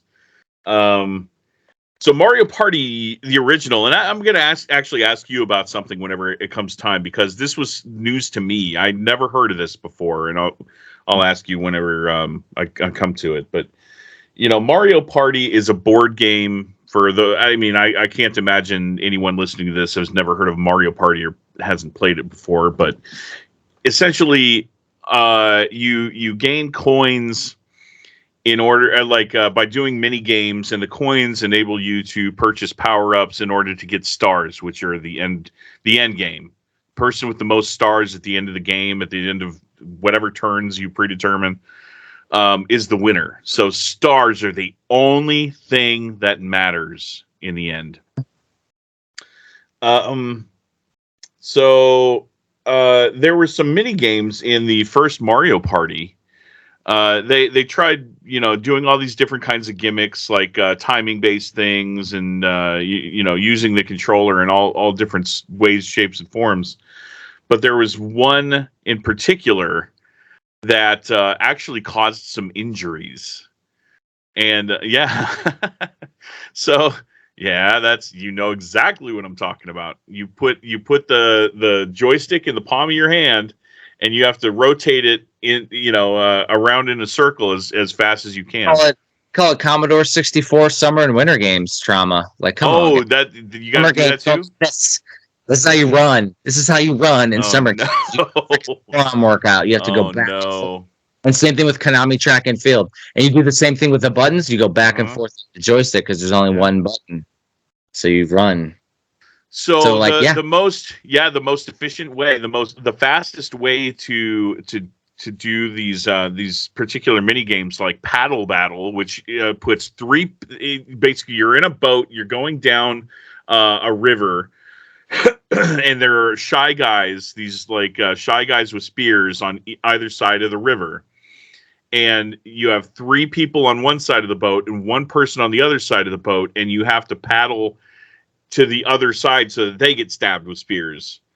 And everybody's just going, with the palm of their hand, and eventually you'd get blisters or start bleeding. And it was actually come to find out, the subject of a class action lawsuit against Nintendo because of these injuries. Did you know this? I'd never heard of that before. I've definitely heard that people got hurt from it. Now, here's the irony. Never played the Mario Party games back in the day. Really? We never rented them. We never rented staple. Them. Yeah, we never had them, never rented them. So my controllers were all intact because it ruined controllers too.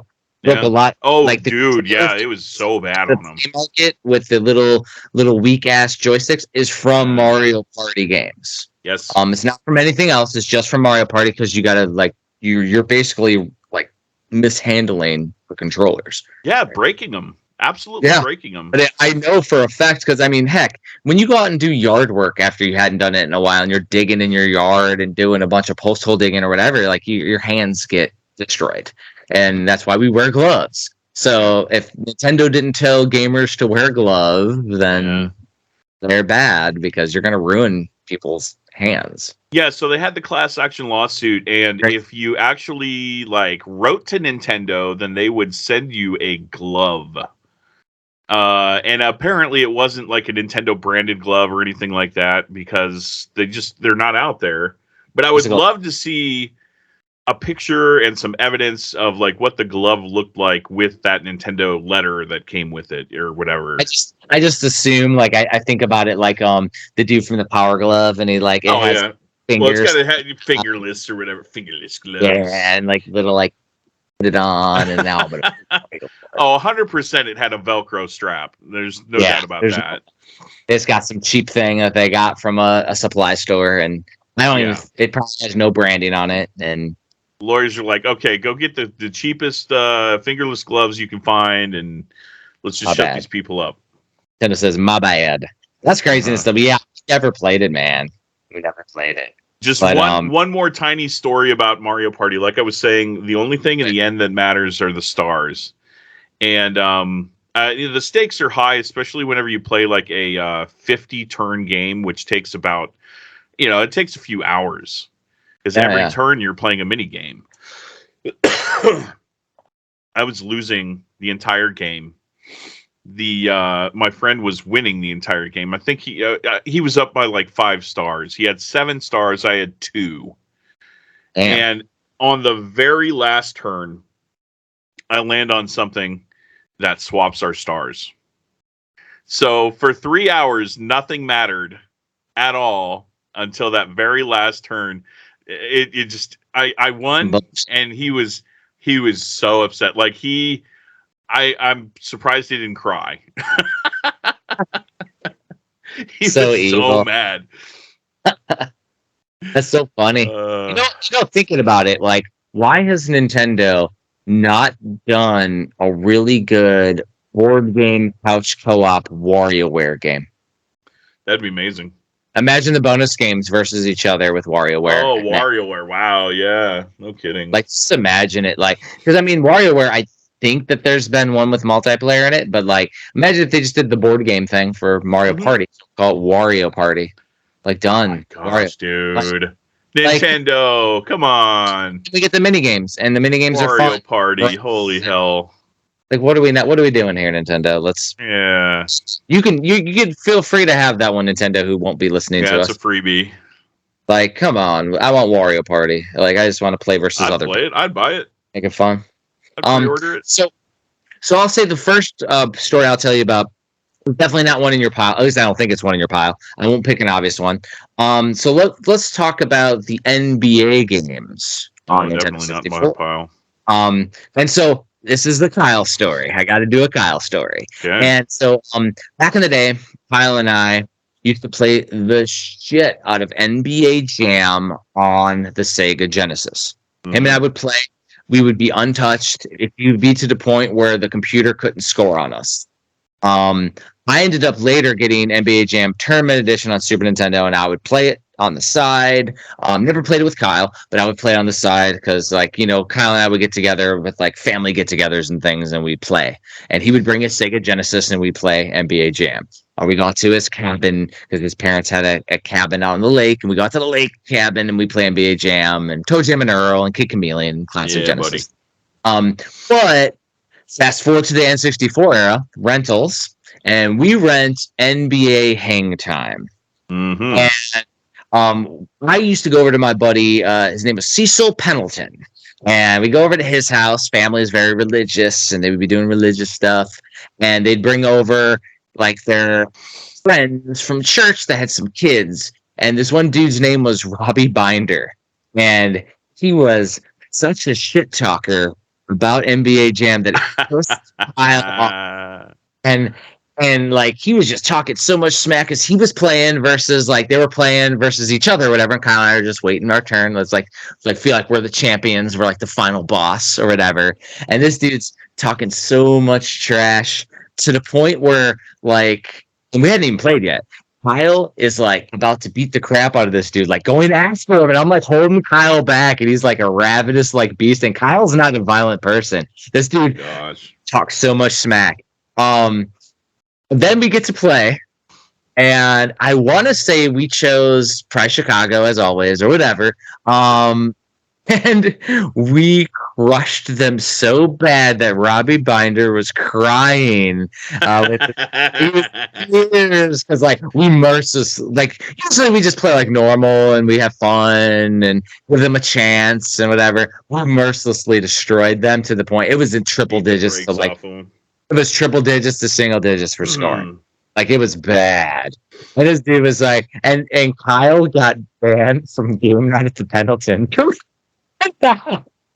they didn't want him back because he didn't do a fight. He was mean. He made the other dudes cry. The guy didn't want to come over. Like it was like so classic. And the thing was, is Kyle was just defending our honor as gamers. Is all he was doing. Hey. And he like, I just remember his head like moving around with his red hair, and he was so angry. It's so good. Like it was just a classic story though for NBA Hang Time. And like that was our like the game that week that I would rent from the grocery store that they had 64 rentals at. It was like Wilco grocery store or whatever in Cedar Lake, Indiana had like game rentals. And that was the game we rented that weekend. This is the classic stuff. NBA, I figured you don't have that one in your pile because you got a couple of the other ones I got stories for. But mine, will just tag onto yours. They're not as funny as that. Like that was so dumb. And like, because when Kyle and I would play stuff, like we would play until we mastered the shit out of it. Like it was like play millions of times until we have the best time ever in Mario Kart or whatever. Like it's. Mm-hmm. Yeah, so Kyle and his anger to destroying people, so good though, and so player hang time. Of course, when talking about party games in that era, we got to talk about GoldenEye. Oh my God, GoldenEye! Yeah. It was funny, and a lot of people don't know this because it's not a rare game now. Like it's if you want a copy of GoldenEye on N64, then you're definitely not going to have trouble finding it. But at release, it was impossible to find a copy. It was always out too. Ever anybody wanted to rent it, it was gone. Yeah, because it was so popular that stores would get one to rent. Yeah. One copy. They didn't get multiple copies like they would later when they learned, but they'd have one copy. And I had like 2 or 3 rental stores in my tiny neighborhood, my tiny town. Yeah, and it was such a surprise hit that they definitely underestimated the demand for it. So you just couldn't find it in stores. And like Jeff was saying, you couldn't even find it in rental stores most of the time. Yeah. So it's kind of funny. We had this friend, Morgan. Morgan came from he was kind of a stoner, and his parents were pretty hands off, but he was a rich kid. Okay.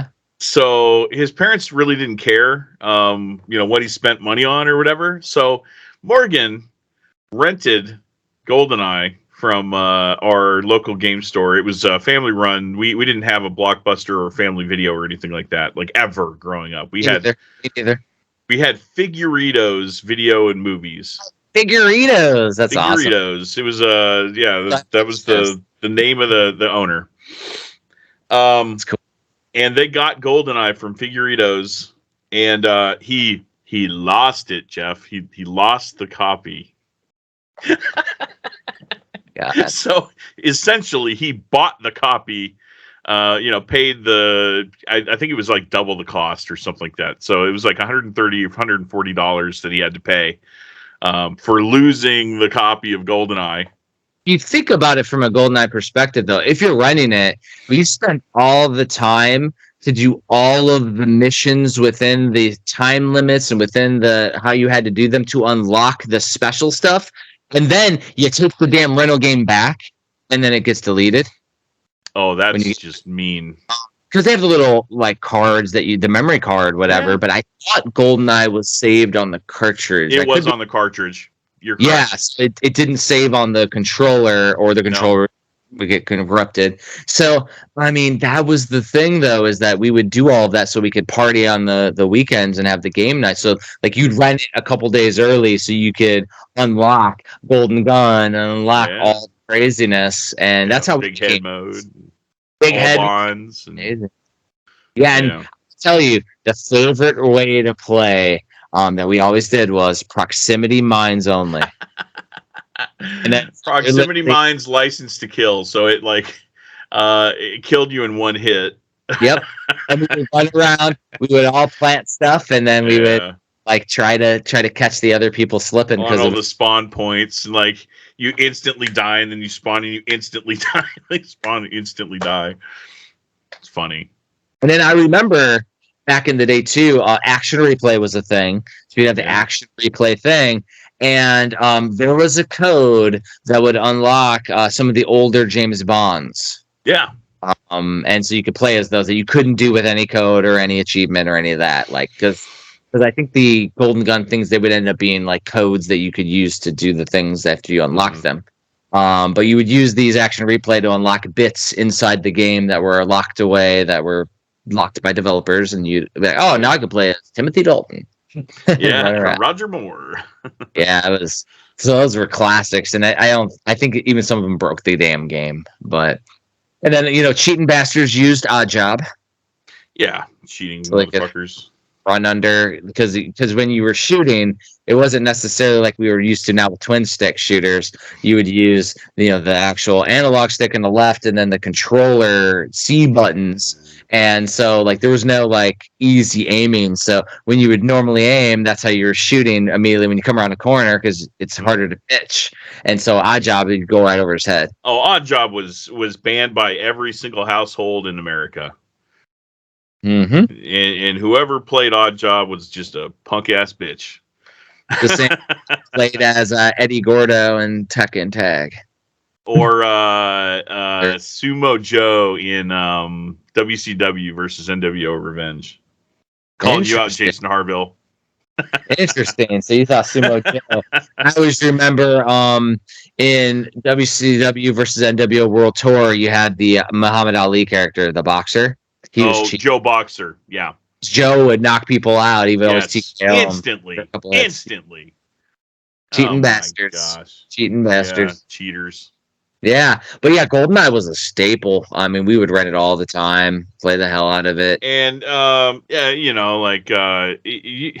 you see people get upset playing online and throwing their headsets and controllers. Just imagine getting the break speed off you by someone 15 kills in a row, and you can't touch them, and that shit-eating grin bastard is sitting right next to you on the couch. There'd be some upset moments, to say the least. Awesome. And that was the classic. And the only thing that got closer to it before we went to straight online gaming was LAN parties, when you'd have 4 Xboxes. And so I remember that was another Kyle one. We were playing Halo with 4 Xboxes in 4 different rooms. And you could still, in the one room where we have our team, you could still hear the other person go, motherfuckers, you kill them on the other lane. And, yeah, dude. that was the last of the golden era of couch co-op, where so fun too, man. What a cool thing. It's not emulated. It's not replicated on the online experience. There's nothing like it. No, and especially amongst friends. Yeah, and you go back to GoldenEye, and then you had the bastard who would look at your screen as you're trying to. Yeah, screen watching. Oh man, I didn't even think about that. Quit looking at my screen. I know people that like would put cardboard up so that way each person put their own little visor. Like to put up cardboard. Have you ever heard of the game? It was on PS4 called Screen Cheat. Screen Cheat actually makes everybody else invisible on your screen, so you have to look at everyone else's screen to know where they are in relation to your character. Yeah, it's funny. So messed up, but yeah, like those just classics, cheating bastards. That especially you're doing proximity mines and everybody's hiding them, and I'm like, you casually just look over, and I mean, you just like glance up. Yeah, no, you couldn't help it. You couldn't help it, and you know those days. There's no such thing as a big screen either. I mean, well, a big screen TV to us was either one of those like projectors with really terrible like fading, or like a or like a 27-inch CRT. The struggle was real, kids. Going back to the Pendletons being churchgoers, they were part of this big old Christian faith or whatever, and so we would go to this big old auditorium, and they had a giant ass screen, and we played GoldenEye at a church, killing each other. Nice. It's so messed up. Yeah, they would do like a little. It's like I'm not much of a churchgoer person, but like they were huge into it. But we'd go there to play video games on the giant screen. I just remember doing the GoldenEye tournament over there, like Mario Kart would be fun on. It was always fun on a big screen. We could transition to Mario Kart. That is a classic. Yeah, Mario Kart was. I mean, to this day, that was probably the most fun I've had with any Mario Kart, besides for the brand new one on Switch. Has been Mario 64. Yeah, I got the classic story where that one did save on the memory cards. And that game in Wave Race, I had all my scores on there. And later on, when I redeployed in the Army, I was looking at Twin Galaxies, and I looked at my old scores, and I had like half of the damn world records. At that time, I had half the world records for Mario Kart 64 on a lot of those tracks, because we would just play them over and over and over again, like just having fun and racing and doing time trials and finding shortcuts that people didn't know about until the internet came around, and I knew about them. I knew how to jump the track at a certain Mario spot. Stadium. Mm-hmm. Yeah. How we all knew about that? It was just for messing around. Back in those days, games were prohibitively expensive. So if you got a game like Mario Kart, that's all you played for months, man. And there's nothing more fun than doing something that you felt the developer didn't intend you to do. I get to jump over this thing. It feels like your sequence breaking the game. That's why there's channels to sequence breaking now. It's just it's a fun thing. Well, and even in the days of like that Nintendo Power little spread called Classified Information, that was my favorite. That was my favorite little section in Nintendo Power, because it showed you all the stuff that you shouldn't be able to do, or like codes or whatever, and like, oh, I got to try that. Yeah, so it was super cool. A lot of those codes originated from developers giving reviewers a code so they could get through the game for the review before the game came out, or from game testers so they could get to another level, so that way they could beta test the next level, and they would not remove them. And then when they realized the gamers really loved it, it started to become a staple. The Konami code was a staple because Konami used the same code every time. Yeah. Which is a classic. And then I always remembered, I think it was Turtles 3. They did the Konami code, but swapped A and B. Yeah, they did. Those jerks. BA. And I was like up, down, left, right. A, B start to go to the AB, station. yeah, you're right. Yeah, as A, B start to go there. It's like, you jerks. Like, but it was funny because, like, it was Konami. Yeah, it was a Konami game, even though it was Ultra, or I think that one was Konami later. But yeah, Mario Kart though was a staple, classic racing game, fun. Well, and the frustration with Mario Kart, there's a difference in skill sets, so there's some frustration there. And then there's the frustration of like picking on one person. So like, you get the 3 red shells, and then you'll just camp right behind someone and then just fire all 3 and then go on your merry way. Like there's some masterclass trolling that you can do in Mario Kart 64. But good. Yeah, the frustrating thing for anyone who is really good at that game is the built-in rubber banding that Mario Kart has. So if you're in first place, you're getting bananas for days, man. Well, oh yeah, thanks guys, another banana.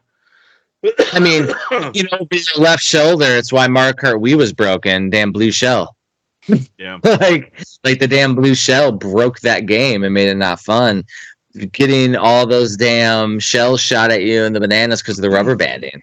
The pain in Mario Kart 64.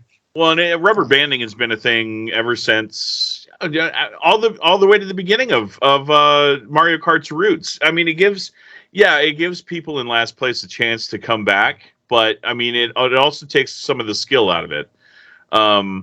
Where like, you know, you're in first place, but you're getting penalized by like, you know, getting lightning bolted and blue shelled to death, like constantly. Luckily, they somewhat fixed that with Mario Kart 8.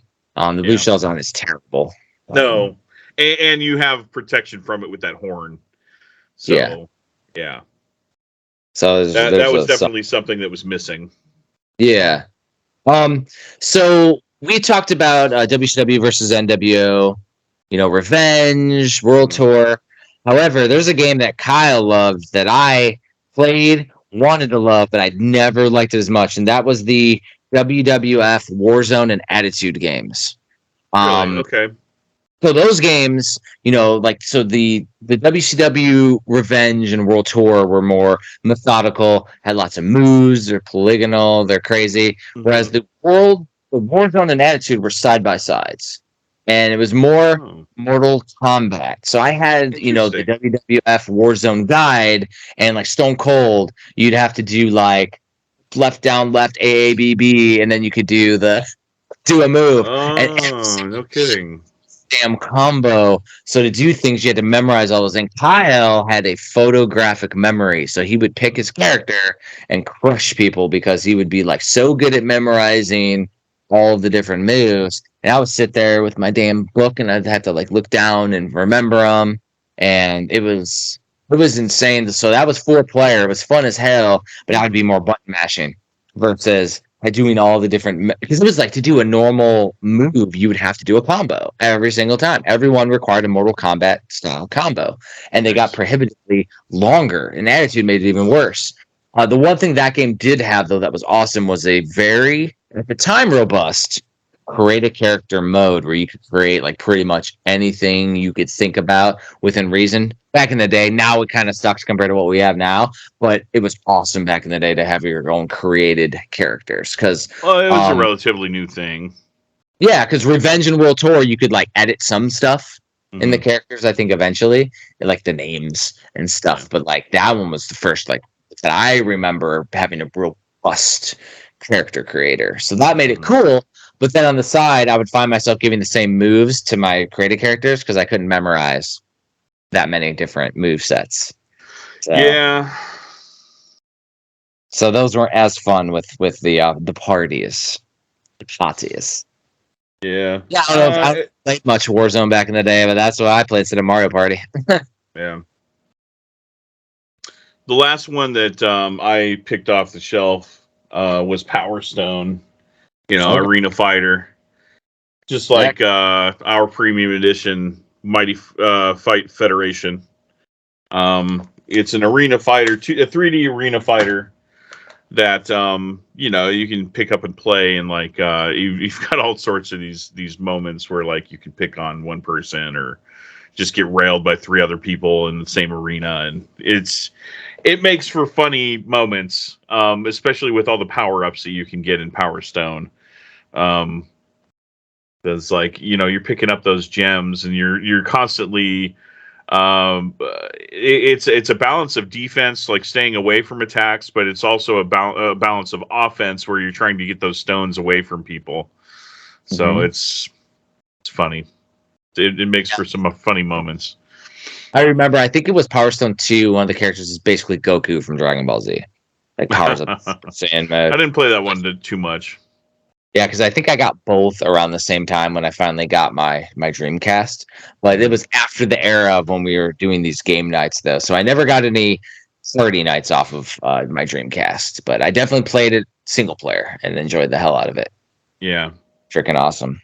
So fast forward many years for the Wii, and I have a party story for the Wii. And so early on, first year in the Army, before we deployed, I was, at a cavalry unit, a second striker cavalry division. And in the barracks, we're in Germany. We used to do like beer pong tournaments, and we would have wrestling belts where we'd have champions and all this stuff. Put our name tapes on the Velcro and have champions. But during that time, I was able to get a Nintendo Wii, and the Nintendo Wii at the time was sold out everywhere. Did not get a copy. My sister in Indiana went to the Toys R Us, the same Toys R Us. I bought my N64 and got like one of the last copies when the N64 was the same, where it was sold out everywhere during launch. She went there and got me a Wii and mailed it to me in Germany. What ended up happening was Drunk Wii Bowling. So we would get everybody that was staying back on the barracks, usually before we go out on the town, because we go out and do all the Volksfest in Germany and the festivals. But before we go out, and basically, if you didn't get a strike or a spare, you'd have to take a drink. And we got really good, but we also got very drunk. We started with shots, and as you could imagine, people were not able to go out. Sloppy. But like it was bad. But doing Drunk Wii Bowling was awesome. Like we used to play all the time. We actually transitioned that later once I redeployed and moved to Florida when I was working with Southern Command. Met my wife. She came out.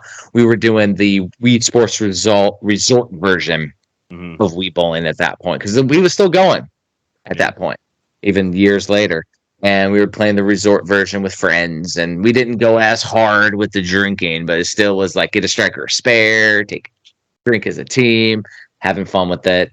Never rekindled that with Switch Sports with bowling on it, but Drunk Wii Bowling. Did you do any crazy Wii bowling or any of that stories, Tristan? Yeah, let me back up to a similar story about getting my Wii. Just like you, I had it was impossible to find. Like, if you didn't do your due diligence and research, like you'd have to call around to Target or Walmart or Shopko or whatever store you've got, and find out like, hey, when are the shipments coming in? How many are they getting on the truck? So like this one morning I went to Shopko. They knew that the UPS truck was going to be showing up around, X and X time. So I showed up like 3 hours early. I was the third person in line, and they got 2 on the truck. 2. Sure. So I didn't get a Wii then, but then shortly after that, I deployed to the Middle East, and it was just like I was working night shift, and this particular day, I'm like, oh, I'm just gonna go to the base exchange on base. So I went to the base exchange, and I'm always like in the video game aisle or whatever, and they're stocking the shelves. They're pushing around the shopping cart, and I look down in the shopping cart, and there's a couple Wiis in there. I'm like, are you freaking kidding me? It was December 24th too. It was the day before Christmas. So I'm like, can I get one of those? They're like, yeah, go ahead. So I take it out of the cart and I like buy it, and I'm so excited. Run off. Yeah, I took it to work, and that entire deployment, our entire shift was like competing in Wii bowling, and golf was a huge one for us. Oh yeah, golf was awesome. Yeah. That's the thing that's crazy is like, so now you can't do drunk Wii bowling because there's barely, and if anybody's making hooch, it's terrible, but like nobody's really drinking deployment because we got to keep a clear head. Well, yeah, I mean, there was drinking on base, but like, obviously not at work, like we were, playing Wii bowling at, but yeah, it was like, while we were deployed, it was 3 drinks a day. We were you weren't allowed to drink at all. No. No, our army was not allowed to drink at all. We were doing missions all the time, and I mean, we were in a danger area too. So sure, we were considered in a hostile territory, but we were in the place where you guys would take R&R. That's where I was. So I was near the Iraq-Iran border where there were bombs going off all the time and shooting projectiles at us. So we weren't drinking. No, yeah, we were on high alert. And when those guys, when you guys went on R&R, rest and relaxation, you would go to All You Need Air Base Guitar. That's where I did my deployments, except for a couple of them. I did. And ironically, we probably would have hung out because I would have been able to, but my unit did not let me go on R&R because I was mission essential. Wow. So I didn't get to go on R&R for 15 months straight. And that's fun.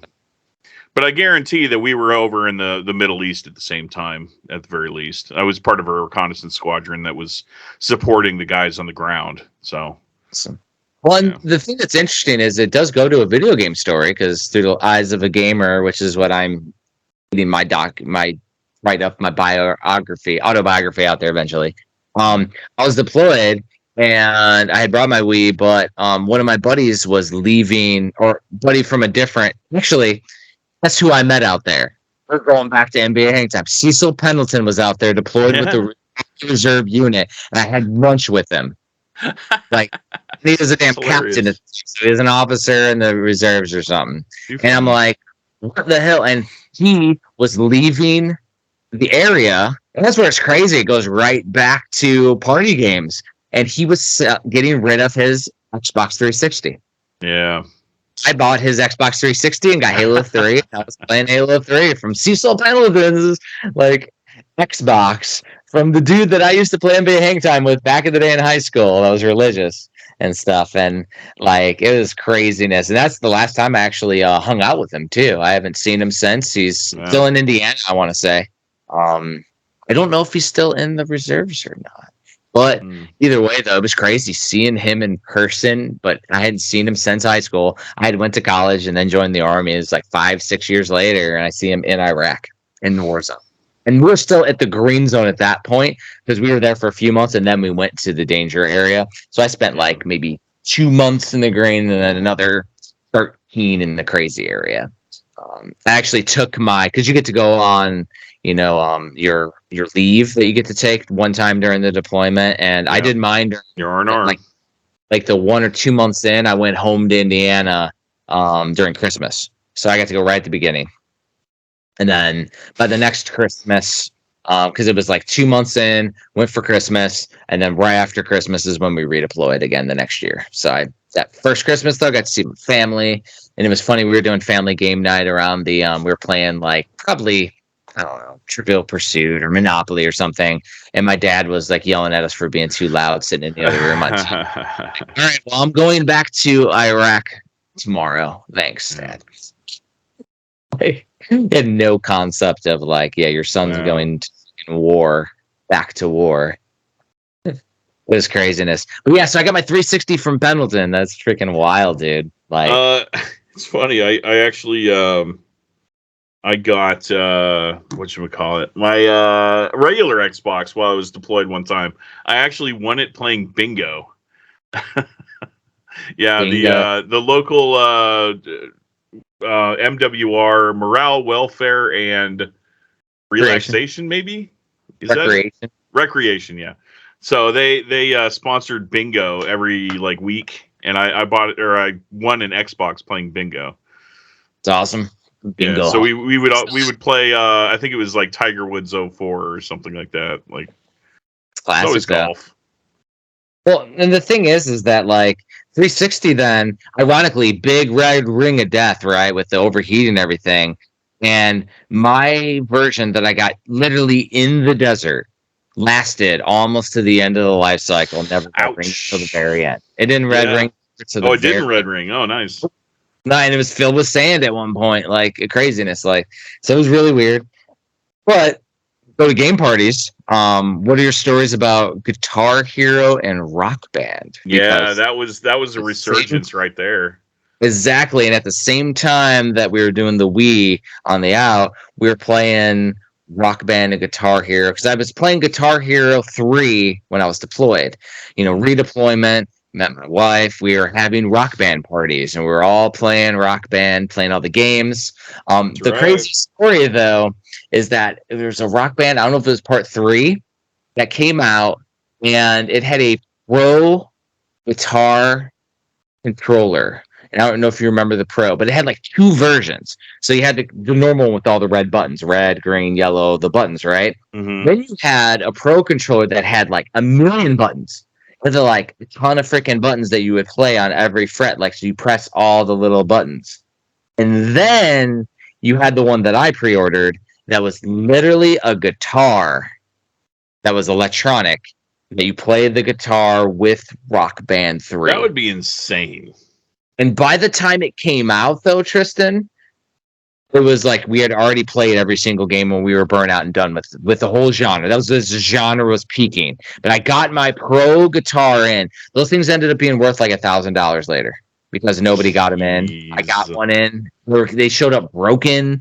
They showed up everything. And I got mine. It was perfect. I let my wife sell it on eBay or something, and because I never played it because we were done with Rock Band at that point. Yeah. And I regretted not getting the middle tier Pro controller, but it had like 100 fucking buttons. There's no way I could have played. No, yeah, F that. I do remember that too. There's no way. Because later after Rock Band, they had created another game where you literally just play your guitar and you plug it into the computer. Yeah. And that game was cool as hell. Oh, what was that I remember what it called? was. I don't remember. I don't Like remember.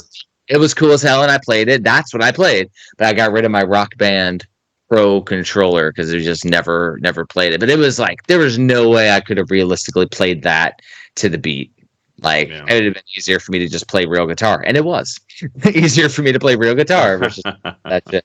Like, but did you have any stories with Guitar Hero or Rock Band back in the day? Nothing crazy, but I was actually the person in our group that introduced everyone to Guitar Hero. Okay. I was because like I heard about the genre. I've always been a rhythm game fan, and you know there were very few instances of that genre, like especially like Guitar Hero. It was Guitar Freaks over in Japan, but I played it over in Japan, and I liked the game. So whenever I heard the Guitar Hero was coming out and it was similar, I was all over it. Like I remember, like there was one night, my wife and I lived in an apartment at the time, and like everyone was going out to a bar. And like I'm like, and this I had just heard about it, and I had just like called up GameStop, and they had like one final copy of it left. So I'm like, Nat, you go to the bar. I'm gonna go get this. I'm gonna play it. Like it sounds like super fun. So I was antisocial and sat there and played Guitar Hero all night, like by myself. And whenever Nat came home, I'm like, holy crap, you have to try this. So much fun. And like weekends and weekends after that, like everyone was coming over to our apartment to play Guitar Hero. Yeah. Then it became a social game, right? Yes. Yeah. Oh, hugely. Oh, it was huge. Well, and it's crazy is like the Guitar Hero arcade is still around at some of the barcades and stuff. And to this day, I'll play Paint It Black on there. That's what I play on it every time. So point where it's now nostalgic for my daughter London, who's 11, because she's heard it since she was a little baby. Every time we go there, we play Paint It Black. That song is nostalgic for her because I play Guitar Hero so much on that. Yeah, dude, there's some songs that like come on the radio and you're like, oh, Guitar Hero, oh, Rock Band. Mm-hmm. Like it'll never go away. They've tried to resurge it. It's not really. It's because it was too much too fast. They bled every drop of blood out of the turnip. And yeah, they collapsed that niche. Didn't last. Exactly.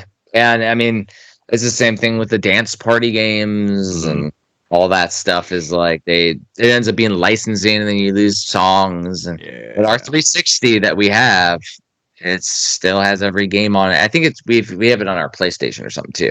But like we have it. We have all the songs that we bought over the years. We still can play Rock Band. We actually was it like a year or two ago in Georgia. We tried to we had a Rock Band night. And we brought out all the crap, and one of us was sitting on the couch playing the drums. And I'm the only one who could play it apparently. But I can't play the drums for crap. And we had fun with it. We had fun as hell playing Rock Band. We wanted to do it all the time. We ended up only doing it one time, but it was really fun. It was a fun, and I actually dug out all the stuff, and it was sitting in my garage in Georgia like the whole time I was there. And we only played it once, and it was like taking up space. And I'm like, cool, but all that plastic stuff just took up so much space. Oh yeah, dude, the peripherals were huge. And the only other classic story I have is you go from Florida to when I moved to Indiana, and that's around when London was born. We're still playing Wii stuff because Wii is classic. And there's this series called Game Party. I don't know if you remember it. Game Party. And there's Game Party 1, 2, and 3. Yeah. And Game Party 3 is the one that we would have, and it was my wife Andrea's favorite one. We played Jarts and all the classic stuff. And I remember, like, she went versus Kyle and I together in Jarts, and she, like, crushed us. Because we told the story about Robbie Binder and us being undefeated and all this stuff, like, all these different stories. There's a picture of us. It's going to be in the Complete NES book where Kyle and I were, like, down. That's when we got beat in Game Party 3 by Andrea and got schooled. She destroyed us in it. Nice. And it was like we used to play those games. And, you know, fast forward to now where we do family game night on Saturdays. We ended up just doing a movie yesterday. We finally watched Guardians 3. Hey, I just watched that on Friday night for the first time. And it was, you could tell there's, you know, superhero fatigue, but it was still fun. But the last ones that we played, so we played the Illusion Island game, the Mickey's game, with 3 players. Really, really fun. And it's a Metroidvania, very easy Metroidvania with no attacks. That was fun. Yeah. But the game that we're playing a lot is Pinball Arcade. And we have been doing the Pinball Arcade for years. I want to say for the last 5 years. And we bought like tables they had like series or, you know, seasons of tables, and we buy them all. And our goal is that before we bought the next season, we would want to unlock, because they do achievements. They do table goals and then wizard goals. Like, we got to beat all the table goals before we will move on to the next table. That went out the damn window as we got behind. But we fired it up for game night a couple weeks ago, like in between recordings, and we unlocked a couple of table goals as we were playing through the Pinball Arcade. But because of licensing, it became less interesting because now some of the tables are not available to purchase, even though if you bought them, you could still play them. And now you have to buy it per manufacturer instead of season. So when they don't have a good cracking mechanism of what you've bought, because you can go to My Tables and see the tables that you played, but then when you go to like the tables that are available, it doesn't tell you which ones you own.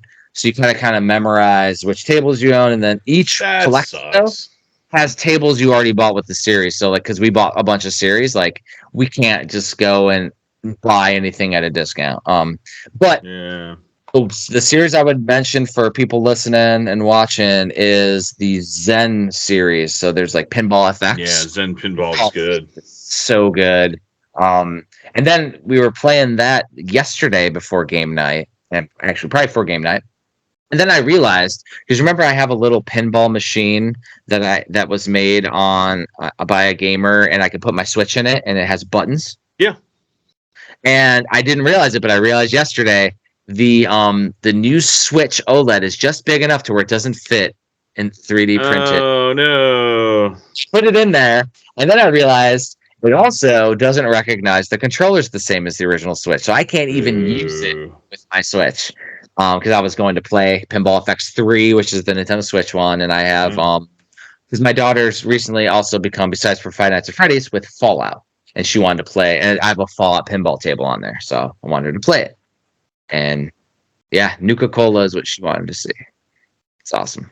Yeah, I just picked that up a couple days ago. It's awesome. Yeah, so like we're still gaming to this day as a family and trying to keep it alive. And London doesn't want to game with us because she wants to go play Roblox or whatever with her third shill account because she got banned again. No. Yeah, she like is talking smack to others for bullying, and in turn is bullying herself and then gets banned. That's what she does. I'm like, you can't make fun of them online. Stop it. Yeah. So she's on her third account. We told her if she got banned again, we would not give her any more money for Roblox. So she gets no more money for Roblox. Sure. But like, that's why she wanted to go back and play Illusion Island some more. And I'm like, well, man, we can probably play that. But so, have you ever played Pinball Effects in VR before? I have never played anything in VR. Oh wow, dude, it's mind blowing, man. Like you stand up and it feels like you're standing at the table. That's all, because the thing is the reason why I haven't done VR, obviously Virtual Boy trauma, but back in the day, like, because I have astigmatism, I would have like 20, 20/30, and then 20/10 in one eye, so my eyes are all jacked up. Now I'm 20/70 and 20/30 in this eye, so I'm blind as shit with this right eye. I can't see nothing. Left eye, dude. So same. yeah, but like I guess now with VR, you can wear it with glasses and everything, so it's cool. All I'm waiting for is my daughter to get all A honor roll. As soon as she does that, we're buying an Oculus, and then I will be. It's amazing, man. Like if nothing else, get Pinball Effects on the Oculus. It's incredible. I will definitely, as soon as we're getting one, I'm gonna hit you up and probably hit up the community and see. All right, what games do I need to get? I know that's one. Because the thing is most VR is a lot of mini games and stuff. So I'm like, it'll be gimmicks fun. and whatever. But to be able to actually like stand there and then like I said, it feels like you're actually standing in front of a pinball machine because of the depth perception and everything. It's really cool. Oh, and maybe that'll make it so I don't have to buy a Foo Fighters pinball table later for my wife. Every week she loves Foo Fighters. There's nothing like a real pinball machine. There's nothing like it. Well, because my thought is I want to get one of those ones that John Lester has, the little mini scale down ones that have all the virtual on it and you can play on it. I want a full size one of those.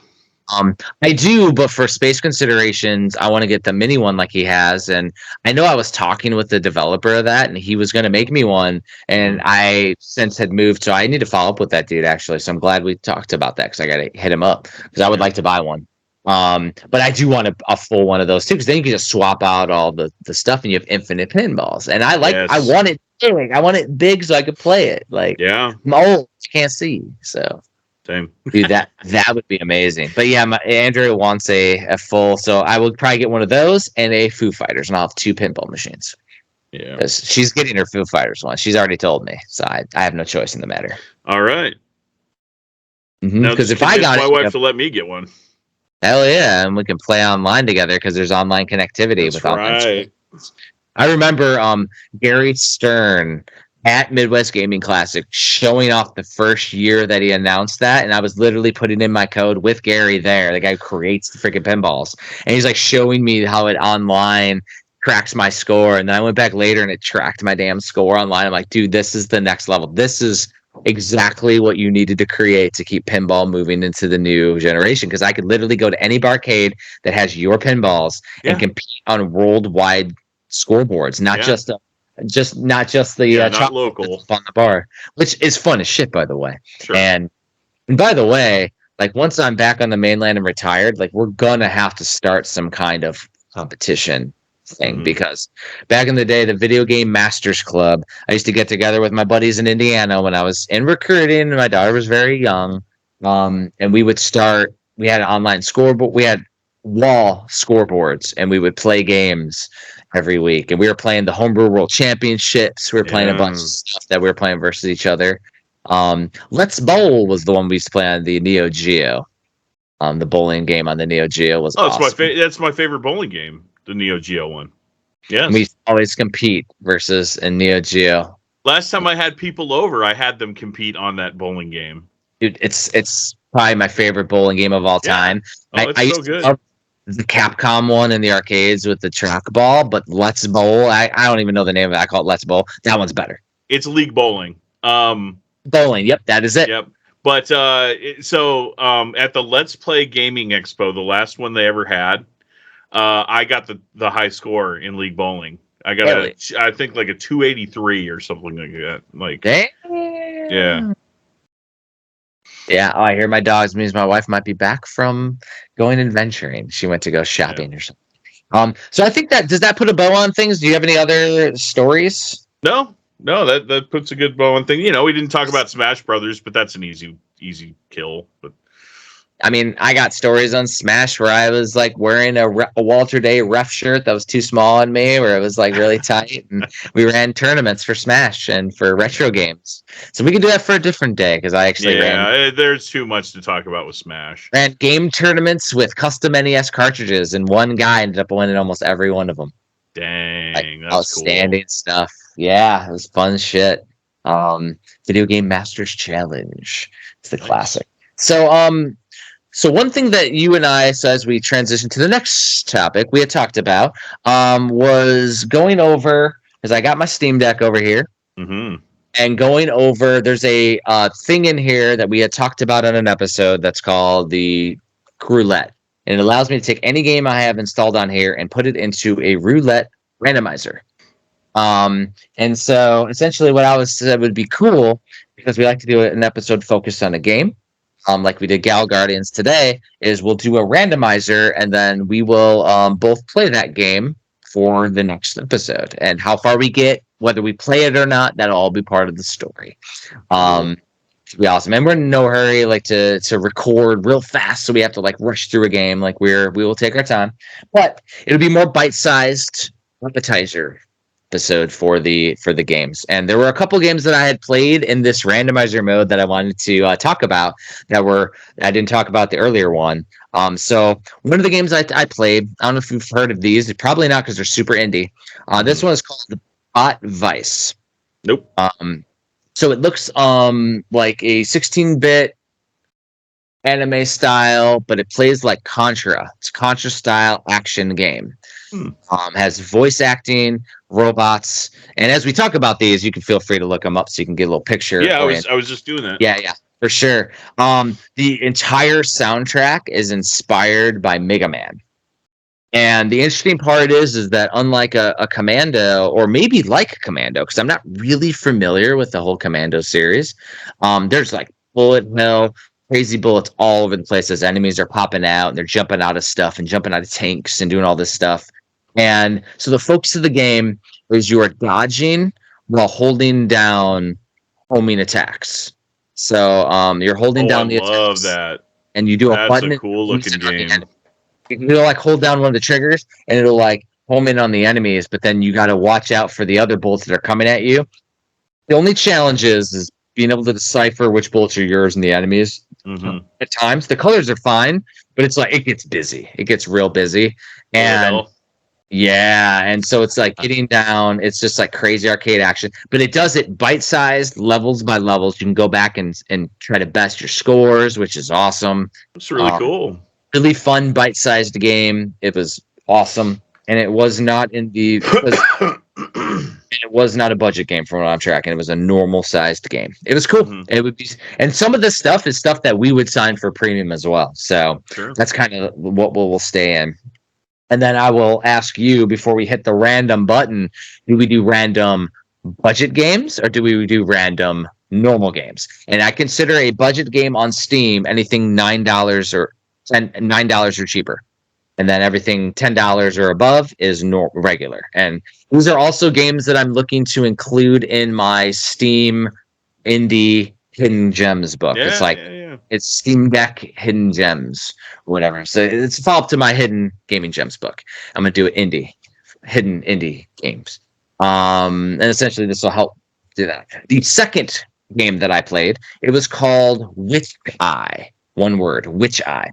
And this one was a budget title.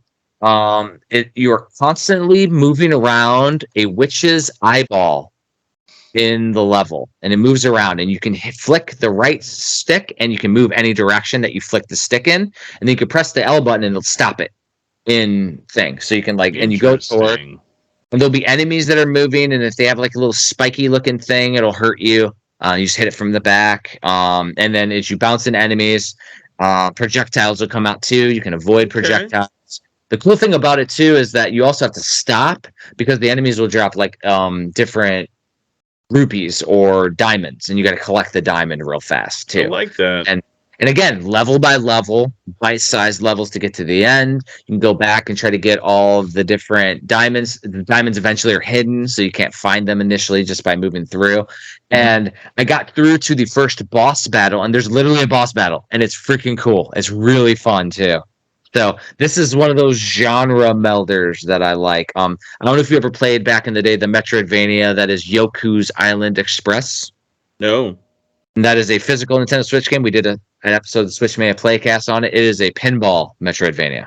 You play pinball. What? And it's Metroidvania. And you play as this little, what? Yoku's Island Express. And you're like a little dirt dung beetle. And you're pushing around a ball. And that ball is the pinball. And oh, that's neat. It's amazing. It was like Game of the Year almost. Indie Game of the Year. That year. It was our Game of the Year for the Playcast as well. Fun. And so, Witch Eye reminds me of a 2D mind meld of that, because it's almost like a combination of like a platformer and Arkanoid. But you can control the eye and move it for Witch Eye. Now I just blew your mind with Yoku, and you're probably gonna have to buy it now. But it's I'm looking right now if it's available. It is a badass game. It was released, I think, year 1 or 2 of the Switch. Yeah, cool. I covered that a while ago in the books too. But it's so cool, man. It is an awesome game. So as I bring open my Steam Deck here, we can then go in. So the question for you, Master Tristan, Saint Tristan of Abara, are we going budget or non-budget? Let's go non-budget this time. Non-budget. And just so you know, in here I have them all itemized out. Let me see if I have a different one. Okay. So we have my main and we have my budget. The budget has 300 games in it. The main has 471 games in it. So we're doing the main one, and these aren't ones that I'm necessarily testing or doing anything else. These are just the budget games. I'm about to click it, and we are going to be playing a game. It is... You can hear the music that came up. It's called Xeno Hell. Xeno Hell. Xeno Hell, and it is a shoot 'em up. According to how long to beat, we should be able to beat the main story in under an hour. If you want to do the main and all the extras, it's 1.6 hours. Completion is 2 hours. Xeno Hell is what we will be playing for the Playcast. And then, see, that's the thing that's cool about this deck roulette thing is it has music now. And it's like literally a little bit of... Oh, man, I love it. I'm in the mood to play some shoot 'em ups, too, so that's perfect. Heck yeah, man. So that's going to be awesome. So Xeno Hell will be the next one that we play. There are a few games in the Xeno series that I have on my Steam Deck. So I've been meaning to play them. They're in my backlog.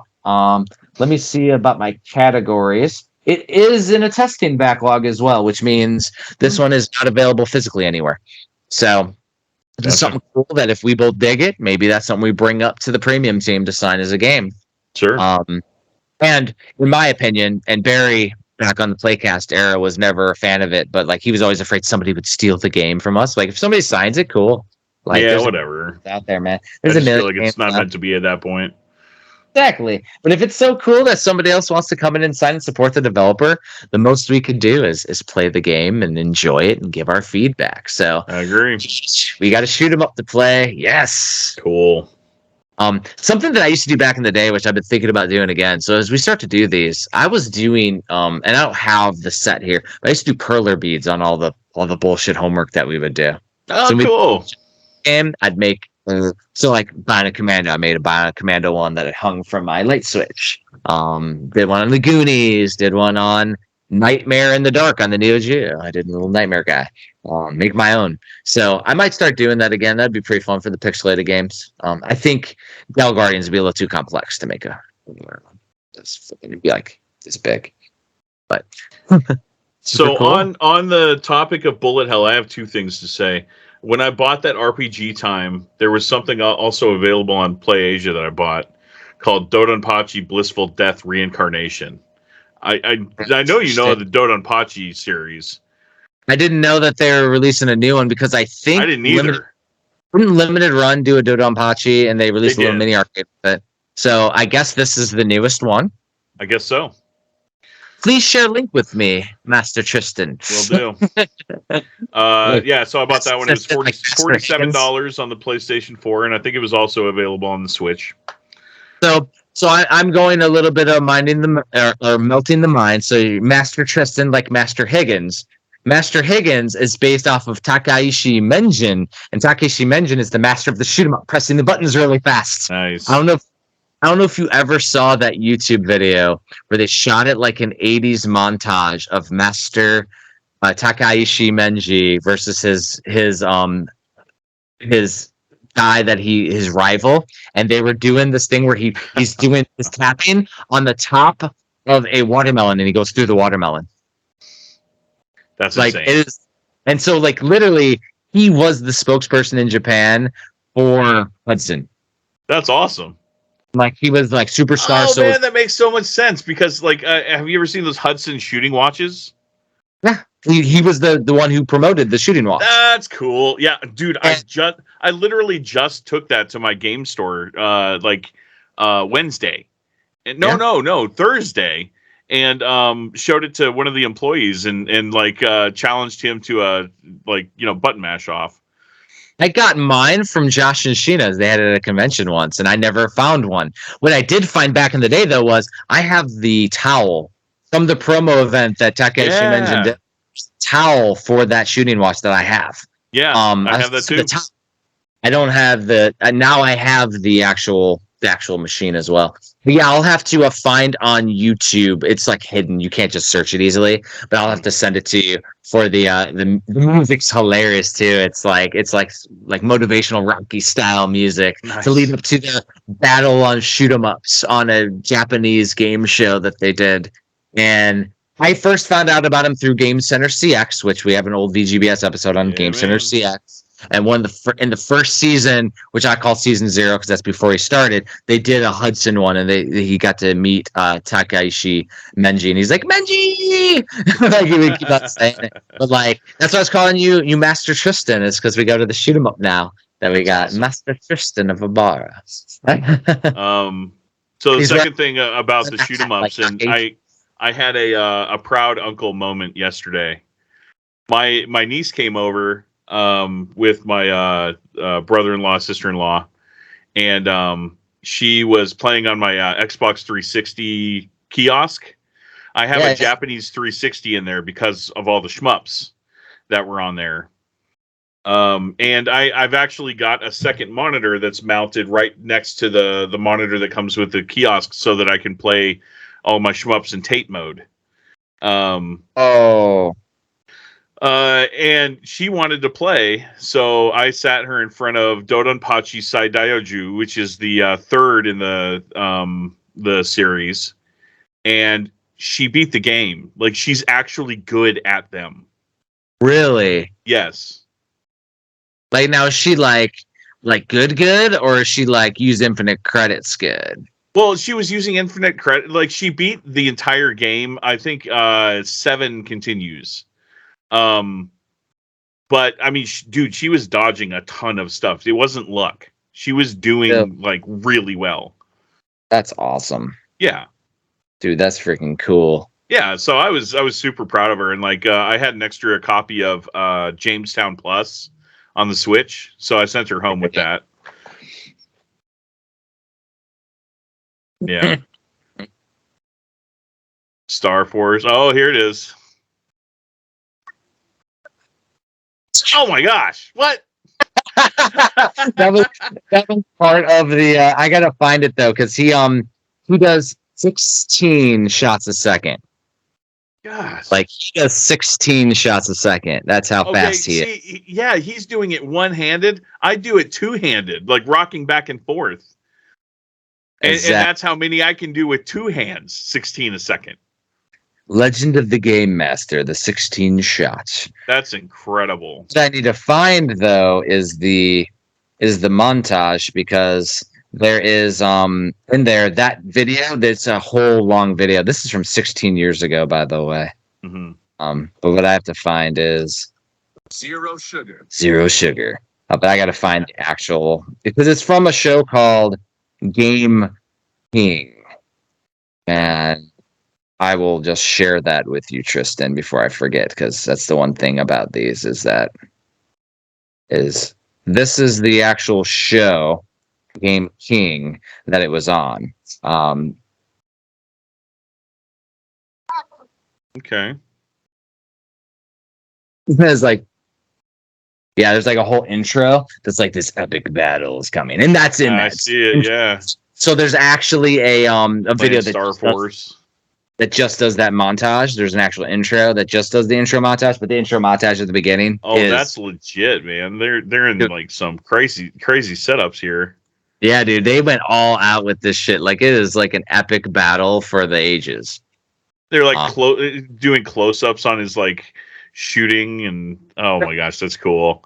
Dude, that's like, I love how much like shoot 'em ups, like how much the Japanese culture nerds out for it, and I know. Like, it feels like it was a time, and that's where like and this is where I want to get your creative juices and my creative juices flowing. How do we recreate something like that?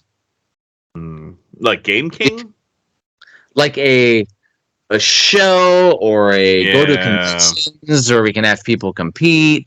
Well, yeah, because both of us are huge fans of Game Center CX. Like both of us. I mean, you're a bigger fan than I am, and I thought I was a huge fan. Like, you know, and I had always thought of ideas that I would do for Game Center. Like, I could sit there and like, the thing is that you have to have somebody that's like not the best at video games playing these games, and has a ton of patience too, and so like you or I, we'd probably be too good playing them, and it would be fun. Probably. But it's one of those things where maybe we do it when we go to conventions and we record people, and then we do Game Center. Oh man, at conventions, yeah, and so that'd be fun. Because like if it'd be some like David Blaine style thing where like someone's just like playing and being observed by everyone else. Because if you think about it, what would be fun is if we did like a Game Center game tournament at the convention where we would have a few games that people would play throughout the weekend, and we record them while they play. Yeah. Then we edit it later, make it fun. Yeah, I know Screw Attack Gaming Convention used to have the Iron Man of gaming. Yeah. But you know, Screw Attack is long since gone, and I'm sure the Iron Man of gaming is too. So, you know, something's got to fill that void. And my thought is like, if we do it like that, where we're actually physically going to the conventions, we can be there, we can have fun with it, we can do some interviews, but then we can also later on do editing, because it'd only be once in a blue moon that we have them, so we make it like a real episode. Could be video game bullshit, whatever. There could be a like super hype like leading up to it too. And then you can also edit in Game Center, so when we're in the area, we could record video game stores. Yeah, B-roll center, man. Like that's what I'm like, dude. I think we could do that. Like, you and I could go around the conventions when we go. That's something to think about. It'd be fun as shit. Interview boomers from the area and talk to them and be like, hey, this is your thing. And we have the tournament going, and people can play it too. That way it's not like one dude. It's like maybe you and I, as the video game bullshit house, could just go around and talk to people and do all that stuff and have fun.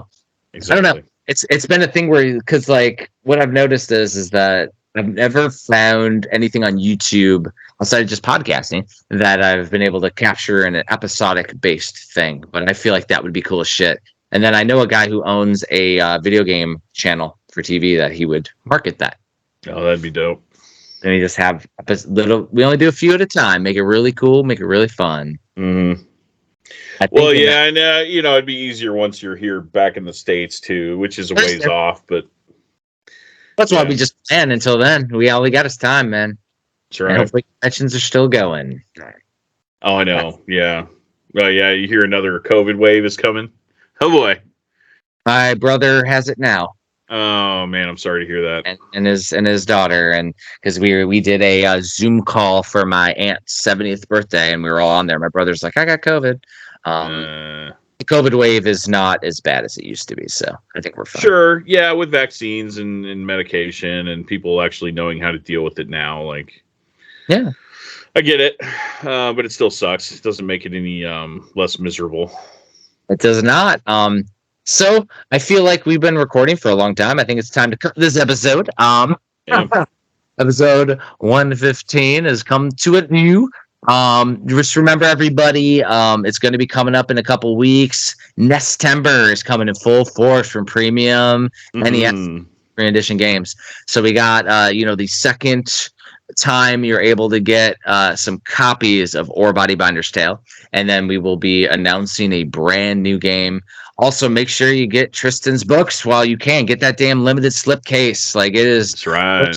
We're not making extras. Like, we're gonna have a couple extras, probably for just you and me or something. Like, it's honestly, like, I'm not joking around about that. So if you want one, get it now. It's your only opportunity. Exactly. Like, we have fun with what we do, but like, it's not infinite. We're not with everything that we do between Hagens Ale with books and when we do games, like, we're doing it because we think it's cool, but we can't do it infinitely. So it does come to the support, and we appreciate all the support from everyone. So the more you support, the more we can do. And that's always what we appreciate, each and everybody. We appreciate the small cohort that we have that listen to video game bullshit with these long, fun episodes that we do.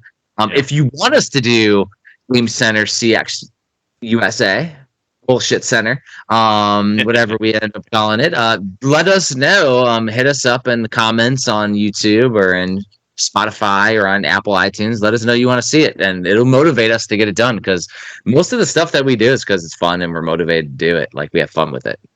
Right. So before we sign off, Tristan, you should plug a cool ass article you're working on for Old School Gamer, because it looks awesome. Oh yeah. So I came up with this idea. I was talking to Ryan Berger, who runs Old School Gamer magazine, and I wanted to do something because, like, in the past they did like a price guide, but it was like all encompassing, like really unwieldy, like hard to keep up with. But I wanted to do something more focused on what I call heavy hitters of all of the game consoles. So like, you've got those ones that are like really hard to find if you're a collector of a certain console. Think like Striker Volleyball for Intellivision, or say Sculptor's Cut for N64. It's the ones that are impossible to find. Others on the Virtual Boy. Jack Brothers on the Virtual Boy. Yep, exactly. And we're keeping track of how much they are loose or CIB throughout every single issue, and tracking whether they go up or down. So it'll be a really cool thing to see. I think it'd be cool to have like these bright arrows, like red. Oh no, we're doing it. We're doing it. I think that's arrows. Cool. So that's how I see it in my mind. I'm like, that's exactly what you're going to do, isn't it? Like, it's going to be like, that's right. Like, it's going up, it's going down. That's awesome. Yeah, that's be cool as hell, though, man. Like, that sounds like a really cool. And what you sent me, it's like very easy to read. It's like a double pager, and it looks nice. Yeah, so like every single issue, we focus on one heavy hitter and explain exactly its background and why it's so expensive. And then the second page is just all the heavy hitters and their prices. Nice. You're not doing any WATA graded, right? You're just doing straight up CIB? No WATA gradings, no championship carts, no variants. Just retail. Retail, correct. Like retail. Regular release retail. Okay. But then I've got stadium events, which was test market, but it was available at retail. So it's regular release. Yeah. Mm-hmm. Mm-hmm. And I mean, and the thing is just like any collection, you can pick and choose what you want. So it's awesome. Right. But yeah, I wanted to definitely plug that, because I was looking down and I realized earlier that we hadn't mentioned it at the beginning. So we definitely had to mention that coming out in Old School Gamer. Like, we're having fun with stuff, guys. It's been awesome. So anyways, I think that's it for the episode. Find us at premiumeditiongames.com, hagensalley.com. The episodes are available on Spotify, iTunes, a bunch of other podcasting ones where it automatically populates to, by the way. And there'll be an awesome edited version with a cool intro on YouTube that you'll probably see this video on, which is really fun. It's the only way to watch this with video. We never had a video podcast, so doing it now as we continue the bullshit river, it's really cool. But thanks everybody for listening and watching, and we will see you next time. Later. Video game.